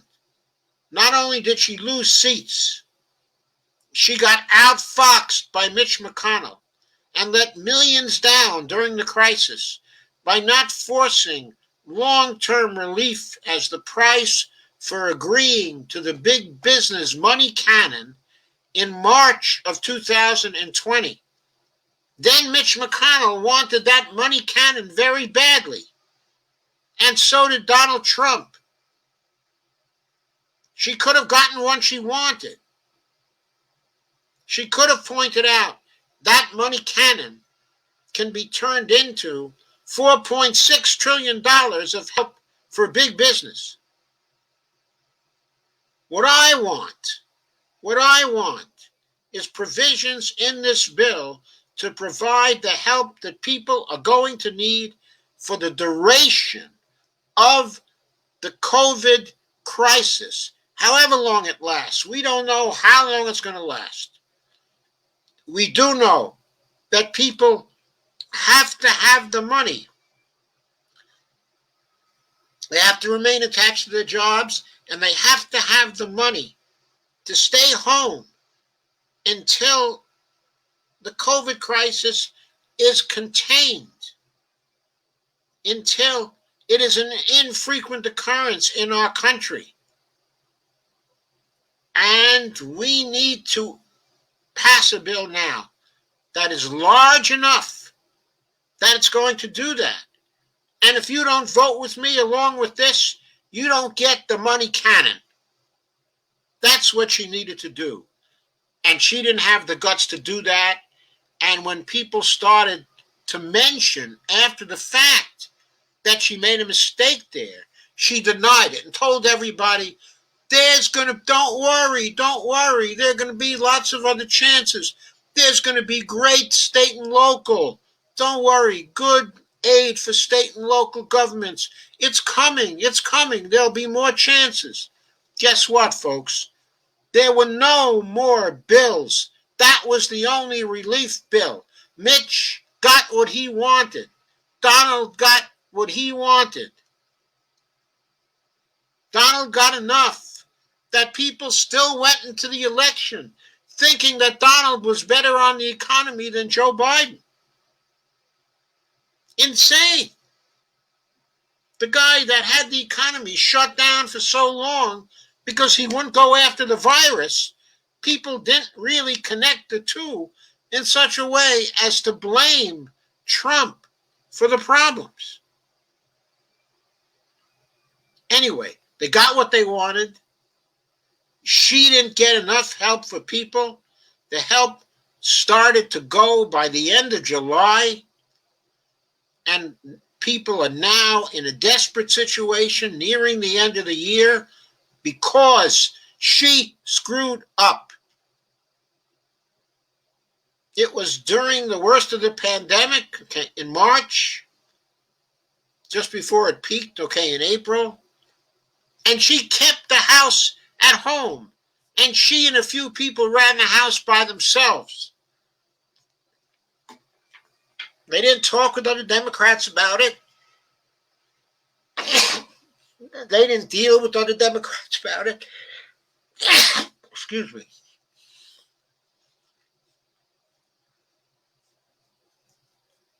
They just let it go. And as a result, the rest of us are sitting here with nothing. Sure, the Republicans are to blame for that too. There's no question about it. But she made the key negotiating error. I know she's blamed for later negotiating errors, for not accepting the $1.8 trillion deal the administration was offering during October. But I don't really blame her for that. She was insisting on something important. And really, McConnell was more to blame for not actually passing something then. Not only because McConnell was only talking about $500 billion bills and $600 billion bills, but also because McConnell didn't really care whether a relief bill was passed then or not. He just wanted to get Amy Coney Barrett appointed to the Supreme Court. And Donald Trump, who wanted a bill, was too stupid to see that what he had to do to get that bill was to tell McConnell, I'm withdrawing Amy Coney Barrett's nomination for the Supreme Court. I'm withdrawing it until you pass a relief bill. Now, I don't care how you do it. Give Nancy Pelosi what she wants. I don't care. I want a relief bill for the people now. I have an election coming up in 2 weeks. And I want to be reelected. And without a relief bill, I'm not going to be reelected. Dummkopf, get me that relief bill or Amy Coney Barrett's not coming back here. You're not getting her. He needed to bring Mitch McConnell to account. He didn't know how to do it. That idea about how to do it obviously never occurred to Mr. Trump. Never occurred to the man with the wonderful genes and the high IQ that he was always telling us about. Anyway, she's a lousy speaker for the House Dems. I mean, literally, as a speaker, as a representative of the House Dems. She has the charisma of a flea. You need to have a leader in Congress for the off-year elections. You need to have a leader in Congress who has some degree of being compelling about her, some degree of charisma about her, and some sense of what is proper and what is not. Can you imagine that interview where she showed off her double $20,000 refrigerators full of designer ice cream? I mean, you can't have a person like that leading the House. Democrats, supposedly the party of the people. What are you doing allowing her to continue on? Not only has she been painted for years and years by the Republicans in a way so that people all over the country think she's the devil, which of course she's not as much of a devil as they are, but people who think she's the devil all over the country. But then you have this idiot reinforcing the cliche of the limousine liberal. Nancy Pelosi, the perfect image of the limousine liberal. Why did the Democrats lose the House? Because the leader was the limousine liberal. And there was a commenter at the beginning of the live stream, I think it was Ray Alt, who said, each candidate runs their own campaign and uses their own strategy. Oh, yeah? There are some who do, but there are others who take the DCCC money, and that limits their independence and the strategy that they can use in their campaigns. If you're going to accept a lot of DCCC money, you cannot run on Medicare for all. You cannot run on the Green New Deal. You cannot run on student debt elimination. I mean, you can run on paid family leave. You can run on the lousy public option. That doesn't mean anything. I mean, you can run on stuff like that. And you can never say anything against the war machine or the military-industrial complex or our foreign policy. And you always have to be nice to Israel. So, of course, if they don't have any money and they don't believe they can raise money from small donations, the strategy they can use in their campaign is severely limited. And they end up going along with the national strategy, which was on campaigning against Trump and saying, I'm not a Republican, I'm not going to vote with Trump. And that's what most of the Democrats campaigned on in 2020. In 2018, they were more independent because there was no national ticket. And then some of them at least ran aggressively on health care, not just on saving the Affordable Care Act, but improving the Affordable Care Act and drawing the contrast between them and the Republicans on health care. And they swept in. Now, of course, they didn't do anything about health care for the following 2 years, which might have been another reason why some of those seats were taken back by the Republicans. That and the fact that they didn't keep pushing the Republicans on health care during the period 2019 and 2020. What did they do? What if they had been running on Medicare for all? That more than 70% of the people in this country want. What if most of them had been doing that and running on the Green New Deal? Do you think they would have lost 8 seats or more than 8 seats? I don't think so. Not for a minute. I don't think so. Anyway, here's Nancy Pelosi also. Why should she go? She's already stacking the deck for neoliberal successors. her leadership team, Hakeem Jeffries, her assistant speakers. They're the people she expects to carry on her legacy. We don't want to have that stacking right now. We want to move away from neoliberalism in the House. Now is the time to beat her and to beat them. We don't want to be trapped for the next 2 years in campaigning for the Democrats so that they can take over the Democratic Party in the House. I mean, you got to be kidding. Let's end it now. Let's go to the new party now. Let's build that. Let them see if they can win without us. The CPC, the Congressional Progressive Caucus, must make Pelosi pay a price for what she's doing, even if they lose a challenge to her. It's just terrible politics to bow down without a fight. It's terrible politics. What the hell is the squad doing? What the hell is the CPC doing? They were not elected to bow down to Nancy Pelosi. That's not what they were elected for. That's not what we're going to continue to support them for.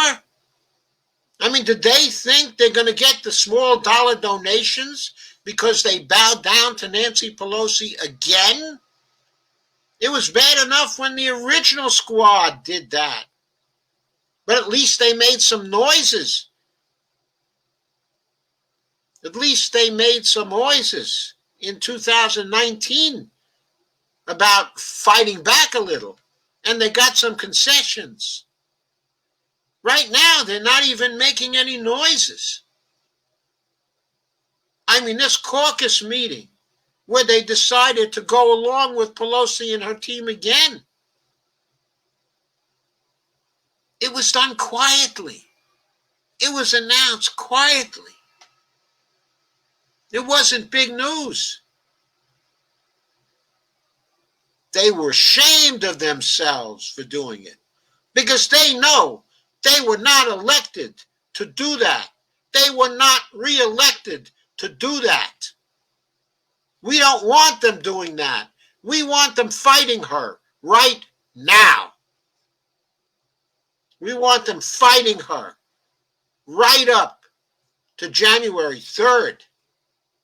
We want them denying her the speakership and denying the rest of her team their positions. We want them not to get the 218 votes that they need. We want them to know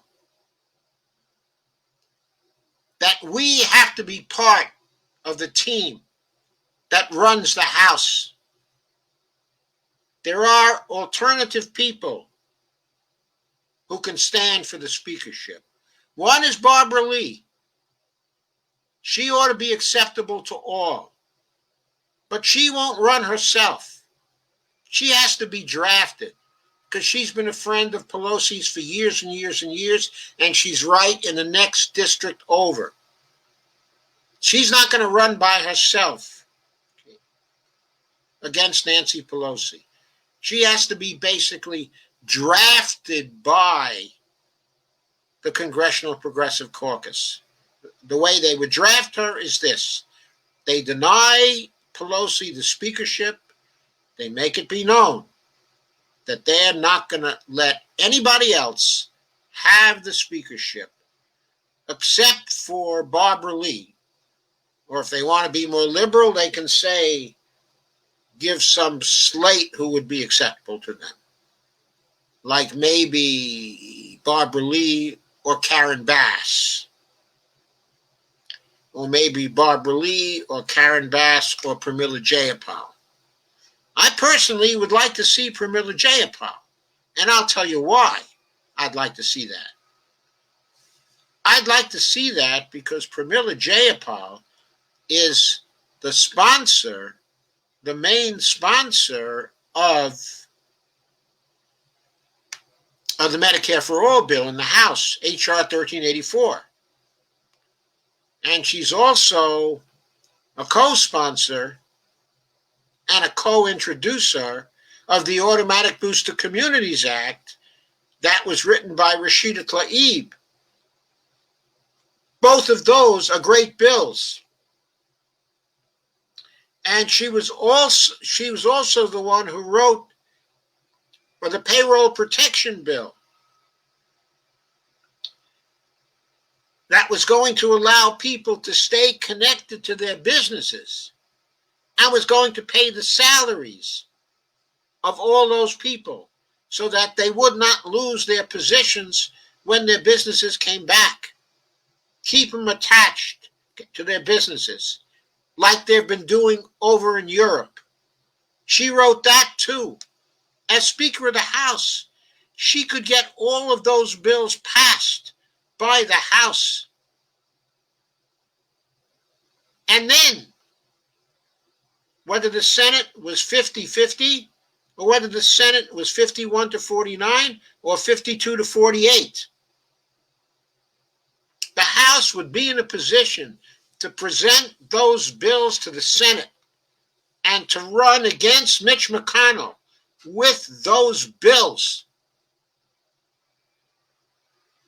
They might or might not be successful in getting any of them through immediately, but if the Republicans just refuse to move, they could sweep them out of the Senate in 2022 and take over the Senate. And then Biden would have freedom of movement. Until then, Biden could build support with what he could do with executive orders and implementing authorities that already exist in the laws. He can build plenty of steam for a Green New Deal that way. And he'd be much better at doing it if he had somebody in the House whose orientation towards him was, let's move him left. Let's get him to do that Green New Deal. And Pramila Jayapal would be a great person to do that. She'd be great at that.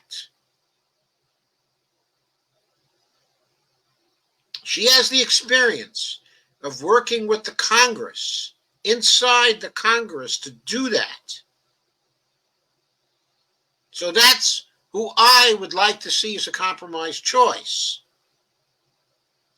I know the centrists would tag her as a Democratic socialist. Say, they're going to be able to tag the Democratic Party for being socialist because the Speaker of the House is a socialist.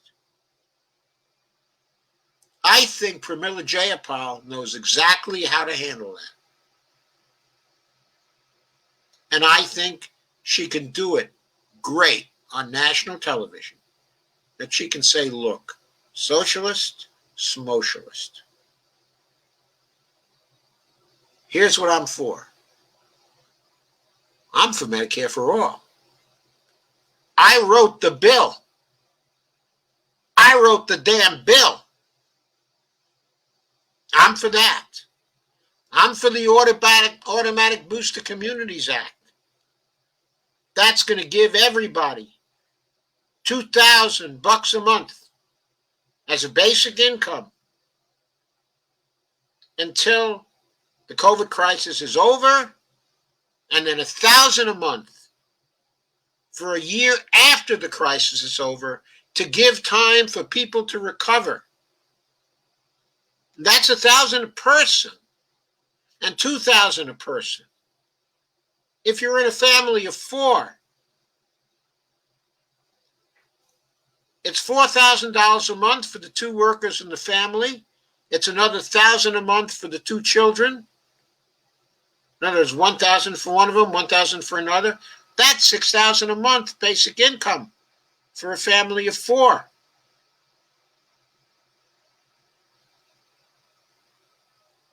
When COVID is gone, then there's the year after. That's $3,000 a month for a family of 4 to help the economy to recover. Do you like that? Is that something you like? We're not going to tax people for that. We're going to use trillion-dollar coins to finance that. Do you like that idea? Do you like that? I'm also for ending all student debt. I'm also for providing free college. I'm also for ending the housing crisis. I'm also for the Green New Deal. She can go through each of these and she can say, do you like these policies? Because that's what I'm for. When they call me a democratic socialist, that's what they mean. Are these things you want?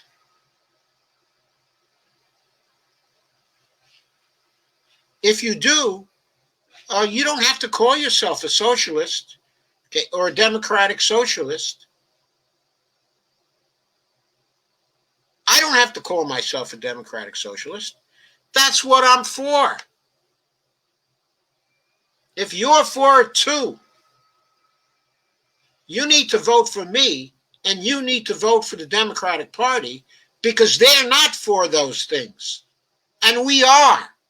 And we're going to pass them. I'm passing them in the House as a speaker right now. Let's get the Senate to pass something too. I'm willing to negotiate with them on these things. I'm willing to negotiate. We'll sit down and we'll negotiate and we'll make progress towards these things. If they don't want to do them right now, I'm ready to deal. I'm reasonable. I'm practical. I'm pragmatic. If they don't want to deal, though, if they don't want to deal, it's on them. Let them see what you think about that in 2022. And she can run on that. Every day she's the Speaker of the House. She can lead on that. She can inspire people with that. And she can hit them. The whole neoliberal complex of SOBs can be met with that kind of campaign. And we can win. And she can win. And the progressives can win. But we need somebody like that as the Speaker of the House. We don't need a functionary who just knows how to count the votes. If we need someone to count votes, we can get Katie Porter to count votes. She's great at counting votes. We can make her the caucus chair or something. I'm also sure AOC is great at counting votes. I'm also sure that Rashida's great at counting votes. I'll bet you Jabal Bowman is a real whiz at counting votes. I mean, he was a high school principal, right? He's probably going to be great at counting votes. We got a lot of people who can count votes.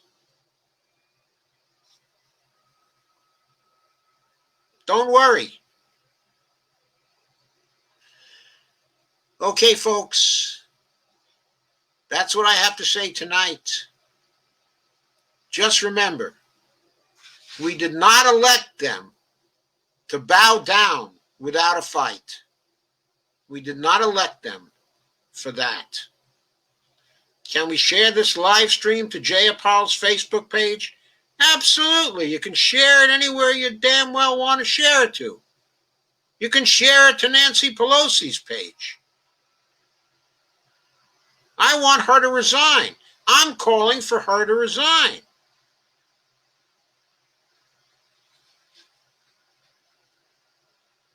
And Kay says, MPP is having a live stream on YouTube now too. Alva says, how are you, Dr. Joe and Barney? We're good, thank you. We're feeling real good today. We had a really nice dinner cooked at home. At least I think it was really nice. Of course, I'm prejudiced and I cooked it, right? Kay says shared. Avril says social services in this instance almost sounds a bit like by reparations. Just using smart terminology. BLM article. I'm in. Me too. Yes, Biden does owe progressives and seniors too. He does. He does. Jayapal had a live stream about the virus with Dr. Vin Gupta a while ago too. That was very good. I'm sure it was very good. Jayapal's excellent.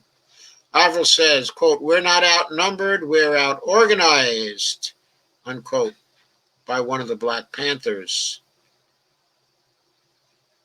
And Avril says, people of color are saving this nation. You bet people of color are saving this nation. They did a lot to build this nation, and now they're saving this nation. Kay says, they are trying hard, Avril. Avril says, I'm not clear if the millennials and Gen Xers made an impact, in this election. I think the millennials made an impact. Kay says, yes, they did, Avril. Avril said, great, the progressive news. Avril says, oh, shit, the DLC. Avril said, what seniors eat steak? Occasionally, we used to eat steak. I haven't eaten any steak in years. It's not even on my frickin' diet. I can't eat steak anymore. It's bad for my anti-cancer diet, so I never eat it anymore. I used to love steak. And when I was in my 20s, I could pack away an unbelievable amount of steak. You would never believe how much steak I used to eat in one sitting. And now I don't eat any at all. You adapt. As your body gets older, you adapt to what's necessary to keep yourself healthy. Kay says, that what still scares me about Biden. He better raise SS right away. Avril says, do you have a number for Gim? For him. For who? For who? Kay says, my roommate seems to think this election is all in the bag when it isn't. Well, it's looking pretty good right now. I wouldn't say it's in the bag with all the shenanigans that Trump is trying, including getting people to come see him so he can massage them and so he can try to coerce them into doing what they know is wrong. Avril says, nope, Adolf is trying everything to steal it. To who, Avril? To who what? Avril says, man, Biden's fuckery already is going to ensure Adolf's return in 2024. Yeah, I think that's true. If he doesn't move on the Green New Deal and move on Medicare for all and move on things for people, yeah, that's the only cure to fascism, to the fascist movement. So Adolf has a good chance to return in 2024 on the heels of a renewed fascist movement. He's already given them a basis for the fantasy that everything was fixed against him in this particular election, that he was stabbed in the back. He has his own version of Hitler's Germany was stabbed in the back in World War I. This is Trump was stabbed in the back in 2020, stabbed in the back by the establishment. 68% of the Republicans believe that this election was fraudulent right now, according to the polling. 68% of the Republicans. Now we're lucky only 27% of the country are Republicans, because that means it's roughly only 18% that are crazy. Only 18% of the country is crazy.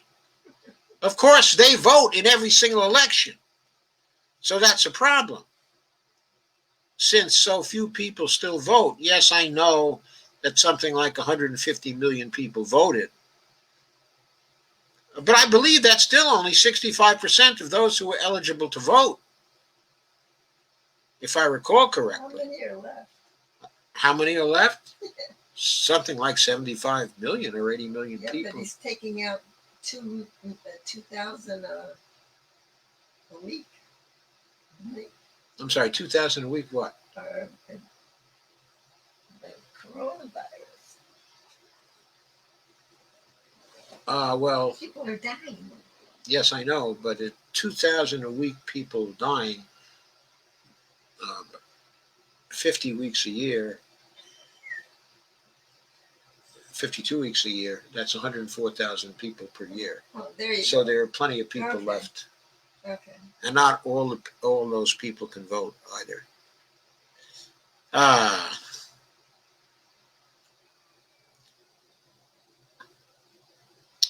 So Avril says, Biden, of course. Kay says, not really, but there must be one out there somewhere. Avril says, my point precisely. Kay says, I was not a Biden supporter until I had no other choice, so yet again shake my head. Well, the election is over. So we're not feeling pressure to support Biden at this point. Now is the time when we have to be fighting for an alternative. 2023 is going to be too late if, say, Donald Trump, is running again. So if we want to have a choice in 2024, we have to build that choice now. So we need to do more than hope for a movement for a People's Party very soon. We have to talk up a People's Party. We have to work for a People's Party. We have to support a People's Party. We have to use it as a hammer, a threat to Biden and the Democrats. Now, Alva says no. To call him and complain about Bruce Reed and needless, cruel austerity. And Dolores says, the Convo Couch, Nico House, and others are reporting election fraud. They have been investigating election integrity issues since the 2006, I know, and they noticed the 2020 primary election fraud and also believe there was election fraud in the 2020 general. The Convo Couch had experts on their show. I know they did, and I believe that there also probably has been some election fraud and maybe machine rigging in this particular election. But we don't have any evidence that it was systematic or that it would have turned the election, in any way. We also do not know that the Trump campaign was not also guilty of machine rigging in campaigns where they had control of the machinery of the states. We just don't know. And I don't know of any way to find out in the next few weeks. And we need a government. So, yeah, they're reporting election fraud. There's good reason to believe there has been some. But you have to believe not only that there's been election fraud, but that the election fraud was widespread enough to account for Biden's victory. And there's no evidence of that. And Trump's own cybersecurity guy said that there was no evidence of that. Kay says, nope, no number in my knowledge. And Dolores says, my interest in election integrity stems from the 2016 primary. My interest in election integrity stems from even before the 2016 primary. But the fact is that we're pretty sure there was machine rigging in the 2016 primary. However, I'm sure also that if the Democrats had been machine rigging in the 2016 general, I don't think there's any way they would have been beaten by Donald Trump. I mean, the very fact of Donald Trump's election, his success in 2016, tends to suggest that whatever machine rigging they did in 2016 wasn't widespread enough to make a difference. Now, maybe they were much better in 2020, But we don't know that. We need evidence. We can't just dismiss an election in the absence of evidence based on what could have been the case, or what was the case here, or what was the case there, or what was the case in Georgia, what was the case maybe in Pennsylvania, maybe was the case in Pennsylvania. How about in Montana? I mean, how about in Montana? Was there election rigging in Montana? I mean, I believe Steve Bullock was a popular governor there. He was a very popular governor. Who the hell was Steve Daines? There was no record of his extreme popularity in that state. He was a lousy senator. How could he have won without machine rigging and cheating in Montana? Let's have an investigation in Montana. Let's have an investigation up in Alaska. Let's have an investigation in all the red states. How about that? I mean, let's have an election in all these states. Unfortunately, we can't complete such investigations between now and December 6th, when the certifications all have to be reported to the Electoral College. Kay says stocks were down all day until the very end of trading and then barely up. Kay says love Alex Lawson. Ann Alvarez says a million titty cash cow, yes. Ann Alvarez says sounds like progressives are hyper alert to Biden missteps. Alvarez says pushbacks, push it. Kay says our food poisons us, so big sick care can make money too. Shake my head. And Alvarez says Fudge isn't going to fudge around. Well, Marcia Fudge is, she's always been an establishment type too. I'm not exactly completely in love with her, but she's miles better than Heidi Heitkamp. I mean, that's the real sellout. I mean, she was the next thing to Amy McGrath. God. Alvarez says, my grandmom had this really great song she played on that square thing with the black discs where the guys sing about, quote, in the year 2525, man is still alive, unquote, or something similar. It was a really great song. Anyone know what I'm talking about? Yeah, was that played on that square thing with the black discs? Not sure what the square thing was with the black discs. In the year 2125, if man is still alive, blah, blah, blah. Was the name of that song actually, let's see if I remember the tune. Yeah, music alone shall live, never to die. Is that the song you're thinking of, Averill? Yep, I remember it. Reminds me of the global warming emergency. I need to find those lyrics to see if the song was prophetic indeed. That was a song that was sung by Peter, Paul, and Mary, too. First time I heard it sung, actually, was by Peter Yarrow. I was in college at Cornell during the period from 1955 to 1960. And if I recall correctly, that was the first time I heard him sing that song. Anyway, that was before Peter, Paul, and Mary. Stacy Van Veen, Fudge goes in, but Nina could have her seat. Well, she can't have her seat unless she's appointed by Mike DeWine, right? Mike DeWine's not going to appoint her. One of the problems with having people from the House go in to the administration is that it reduces the majority in the Senate. And if there are progressives who go in, it also reduces the power of the progressives in the congressional caucus. So that's a problem. But Fudge is not that lefty or progressive anyway. She's definitely center left. And as I say, she's definitely be much better as Secretary of Agriculture. But she'd be acceptable to Biden because she is establishment and she is a team player. So I think that he may not mind appointing her and forgetting about Heidi Heitkamp.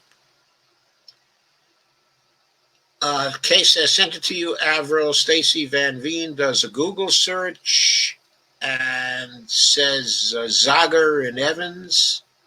Who's Zager? Stacy says, my husband is an autophile. Okay, I hear just about everything. Avril says, you have a name. I can't access Avril's messenger. She doesn't use it. Avril says, thank you. Kay says, I sent it to you, Carmen Munez. Avril says, fantastic.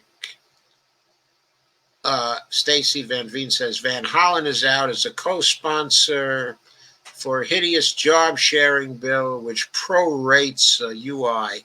Oh, Van Hollen. I mean, Van Hollen needs to learn some MMT. Avril says, is that good or bad? Stacy says, it's horrible. We don't need a job sharing bill. We need a federal job guarantee. It's a lot of nonsense. Stacy gives us a link to that. Thank you, Stacy. A work sharing system, absorbing employment shocks. Oh, that guy is such a disappointment. He really is. Kay says that Cori Bush is too great. Avril says his increased hearing.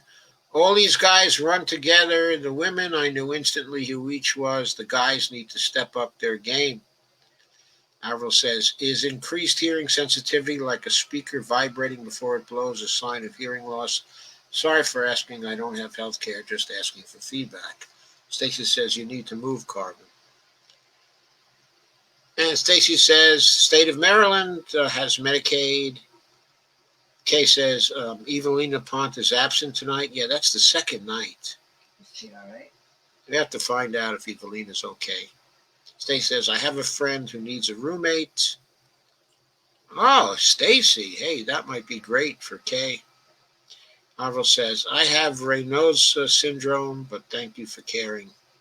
Kay says, you have no income, Avril. You should be able to get in on,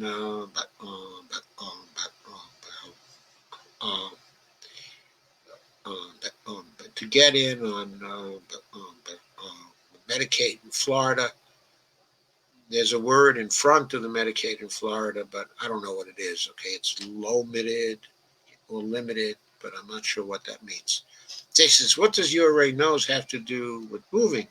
You need health care. It gets hot here, and we only have a few months where we have to stay inside for chilly types. Avril says, tried.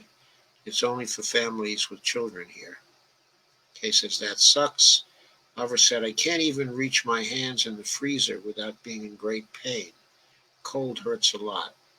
Stacey says, you still ought to move. We'll get you a heater. Kay says she might be able to get welfare of some kind there too, Stacy. Avril says, will the squad stand against the so-called Mama Bear? They better. We did not elect them to bow down to Mama Bear. Kay says, I sure hope so, Avril. Stacey says, yeah, she gets in a feedback loop and repeats herself. That's when you tell Nancy is lying her ass off. Our heroes, our great teachers, etc. Yeah. Stacey says Nancy got played. She did. And we lost. She did not lose. We got to make her lose. Avril says, that's the liquor talking. They says she's ancient. She doesn't need the liquor. And she's weird. She has an odd way of speaking. Not on my wavelength anyway. Steve says, sorry, spine pain induced migraine. I blame Pago Seath. So anyway, hi, bye you all. Gotta go. Sorry, Steve. Nice to see you, but sorry you're in pain, buddy. This is to Steve Gonzo. Kay says she's 82. I think I heard way too old. I don't know if she's 82 or 81. I just read it today, put it out of my mind immediately. They're all old. Steny, I think Steny is 1 year her junior, and Clyburn is 80. I think Nancy's 82. Clyburn is 81, and Steny, no, she is 82. Steny is 81, and Clyburn, okay, is 80. I think that's what it is. Hakeem Jeffries is a fairly young man, and I believe he is the heir apparent from her point of view at this point. She likes him. Avril says, I can't stand listening to her nor Adolph Cruz, Ryan, Mitch, all of them sound like fingernails on a chalkboard. Stace says, 80. Now, some people at 80 are razor sharp. She's not one. I'm 60. I'm still mentally sharp. Not sure I could handle the congressional grind. Okay, but maybe. I will be 82 in January. I don't know if I could handle the congressional grind either. Avril says, are they bachelor migraines? Question mark. And Stacy says, Dr. Joe is sharper than shit, though.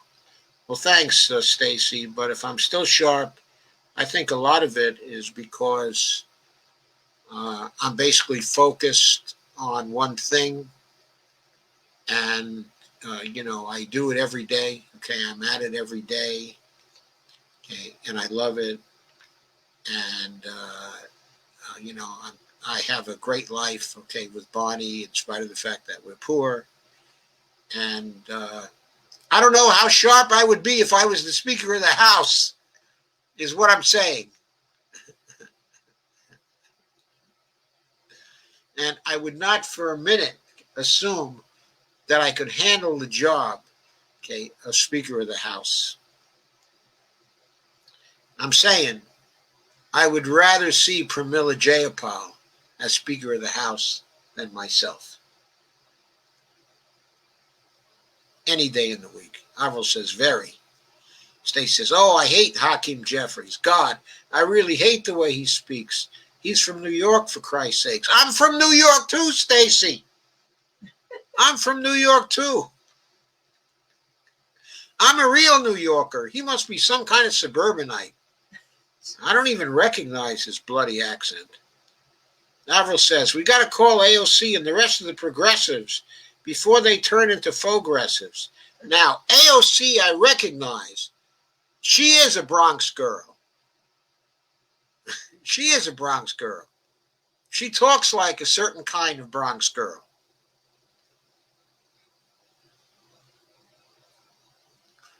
Where she was brought up in Parkchester wasn't so far from where I was brought up in Pelham Parkway.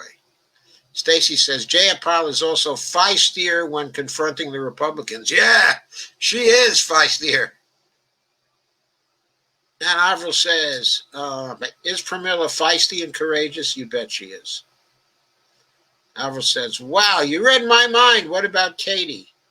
I think Katie's pretty feisty and courageous too. I just don't know in the end whether she's more courageous than her mentor. Her mentor, okay, is Elizabeth Warren.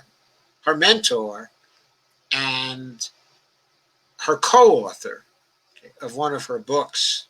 Stacey Van Leen says, I think so. Steve says, yes, it joins the pain party when the rest gets excruciating. Kind of an incapacitating bonus. Can barely finish this text. Peace out.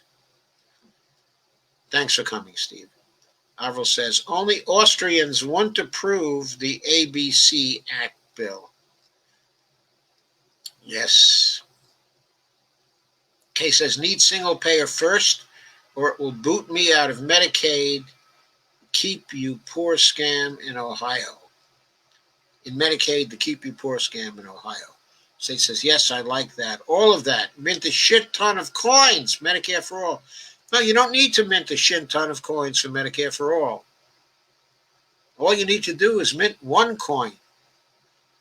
Just $100 trillion coin. Put that into the Treasury spending account. And then make it automatic for Medicare for all to be appropriated each year. have the appropriation approved a year in advance, which can be done. It'll take a lot of years to run out of the $100 trillion coin. A lot of years. Alva says, can we share this live stream to J.F. Paul's Facebook page? Absolutely, you can. Absolutely.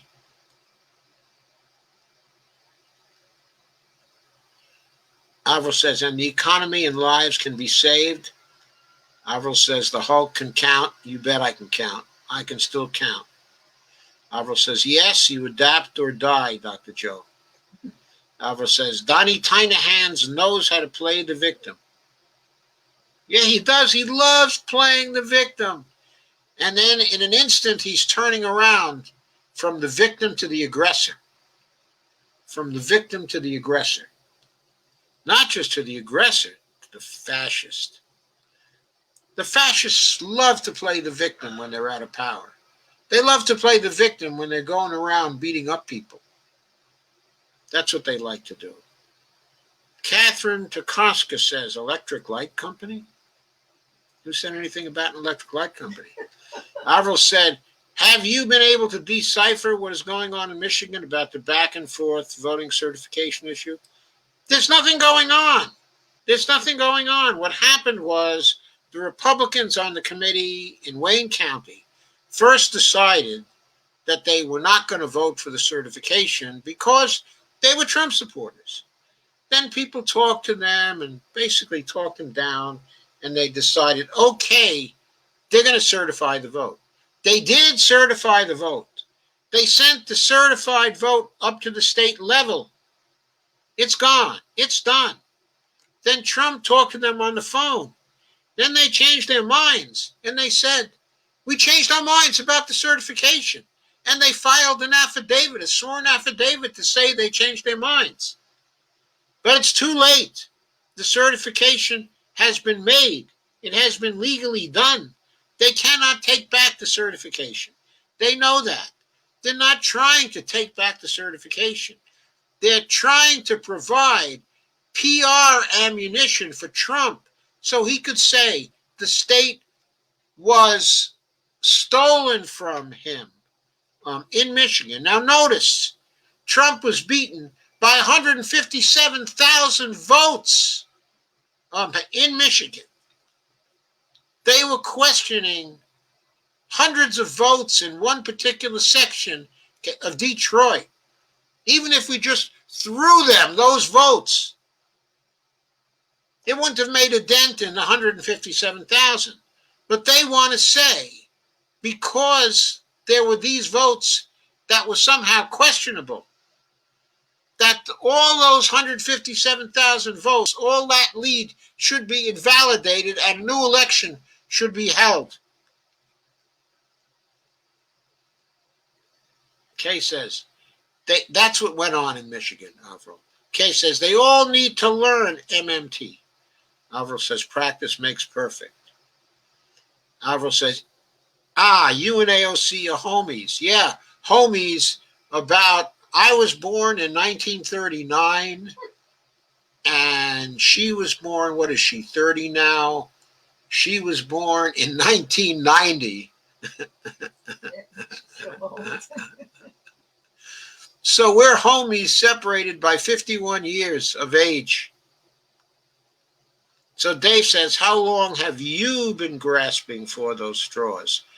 Which straws do you mean, Dave Miller? Which straws do you mean? Stacy says, troll. I don't know. It's just a guy having fun. Avra says, I just got an image of Bully Adolf punching some kid to take his lunch money and then turns around and says, wow, you hurt my hand. Stacy says, Republican death cult are a whiny bunch of crybabies. Yes, but we've got to take them seriously anyway. They're trying to steal an election. We've got to block them. We've got to recognize they're trying to steal the election.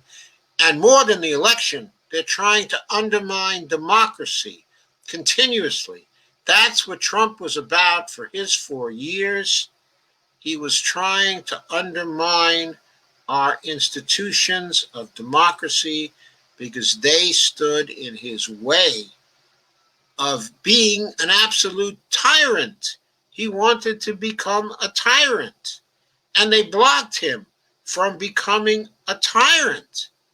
That's what it was about. So his 4 years in the presidency have been about undermining the institutions. Now he's probably going out of the presidency, but as he does, he will continue to try to undermine the Constitution and the institutions as long as that is profitable for him to do. And guess what? He's got a great scam going. He can raise money from contributors in the many millions, continuously, in the many hundreds of millions, to back his efforts to undermine our institutions. Kay says, thank you all for a great discussion. I'm tired and going to bed soon. I love you all. Evelina's here. Hey, how are you, Evelina? We were worried about you. Stacy says, Evelina sighting. Anyway, we hope you feel well and that all is well. We did notice you weren't here the last 2 nights. Avril says, that undermining of democracy is keeping me up every night. Well, it shouldn't be keeping you up every night because the Democrats and Republicans together have been undermining democracy for a very long time, but in a different way.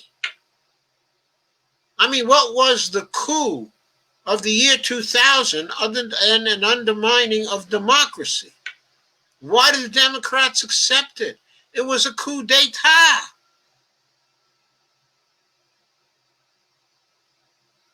Al Gore had a majority of the votes in Florida. He was entitled to that state. It was a coup d'etat. Recounts later proved it. They stole the executive branch. They ran their policies for 8 years.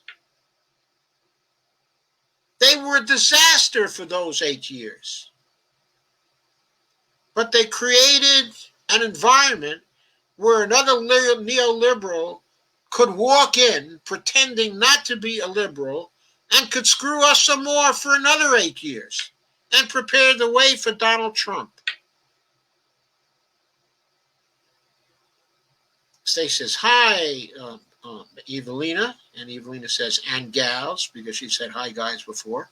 Stacey said, Scarborough was on the other morning lying about how Bush had the majority of votes. Yeah, they're still lying about that, about Bush having the majority of votes in the year 2000. I mean, first of all, even if you were to think he was ahead, it was only a plurality. He didn't have the majority of votes. But we know, of course, that he didn't actually have a plurality. Alvaro says, oh, it started with Slick Willie Clinton. Yeah, it did. Even more than with Reagan. Even more than with Reagan. Evelina said, but today is the Dia Internacional del Hombre, the International Day of Men. Oh, Evelina says, best wishes for all the boys on here. It's the International Day of Men. Do men need an international day? Oh, God. I like that idea. Bonnie says she likes that idea. Stacey Van Veen says, and Mika was tittering and agreeing while Willie Geist and the rest were all nodding their heads. You gotta be kidding. You gotta be kidding. Mika was saying that Bush had a majority of votes in 2000. Her father must be turning in his grave.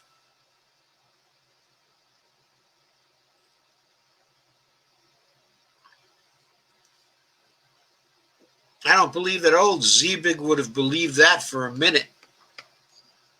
Zbig. Zbigniew.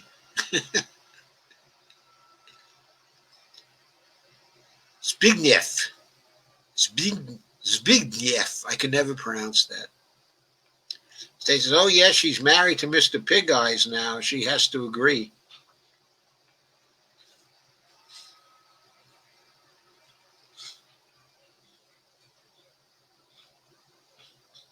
Mr. Pig Eyes. I never noticed that.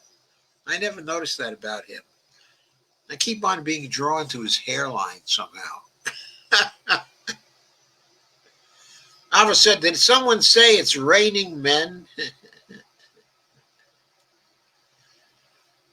Okay, folks, I think it's time for me to say goodnight. Thank you for coming. Thank you for hanging around. Thanks for this discussion. It was very entertaining. Stacy says, Amika isn't the sharpest straw in the cabinet. Well, Zabig had at least one sharp kid. He used to work for Oracle. And sometimes I would interact with him a bit on the phone in my knowledge management days. And Evelina says, raining on them. And Dolores Pierce says, thank you and good night all. Thank you, Dolores. Thank you for sharing. Avril says, he does look very pink.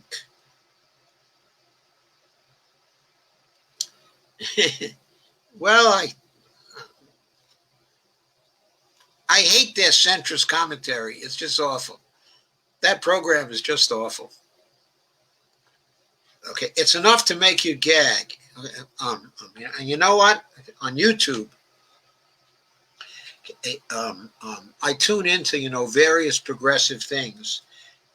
And often when the progressive thing is over, they route me to MSNBC. Somehow they think I want to look at MSNBC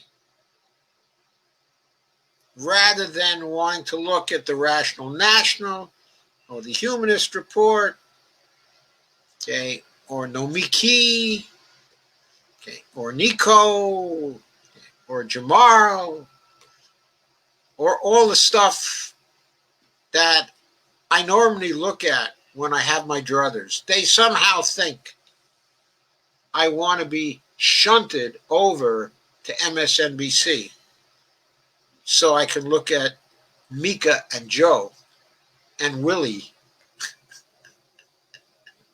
and Slick Willie Geist. Bonnie says Mika is pretty. Yeah.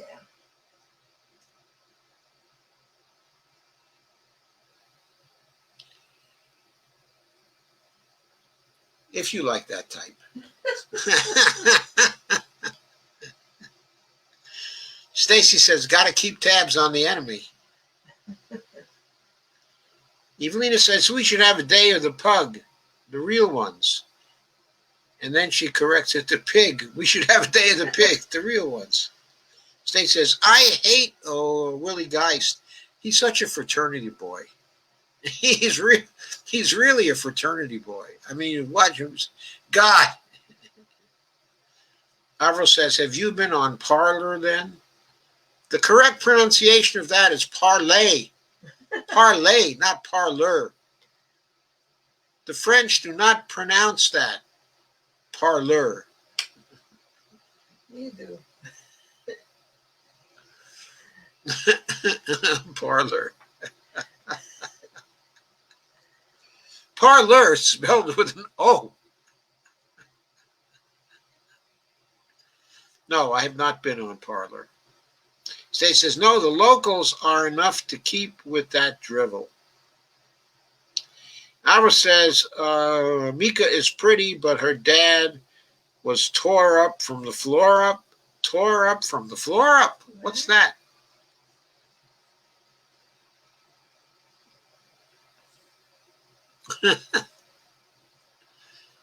Anyway, I think I got to say goodnight. So I'm going to say goodnight. And again, thank you for coming. Sweet dreams. I'm signing off. And Stacy says, Fugly, that was the end.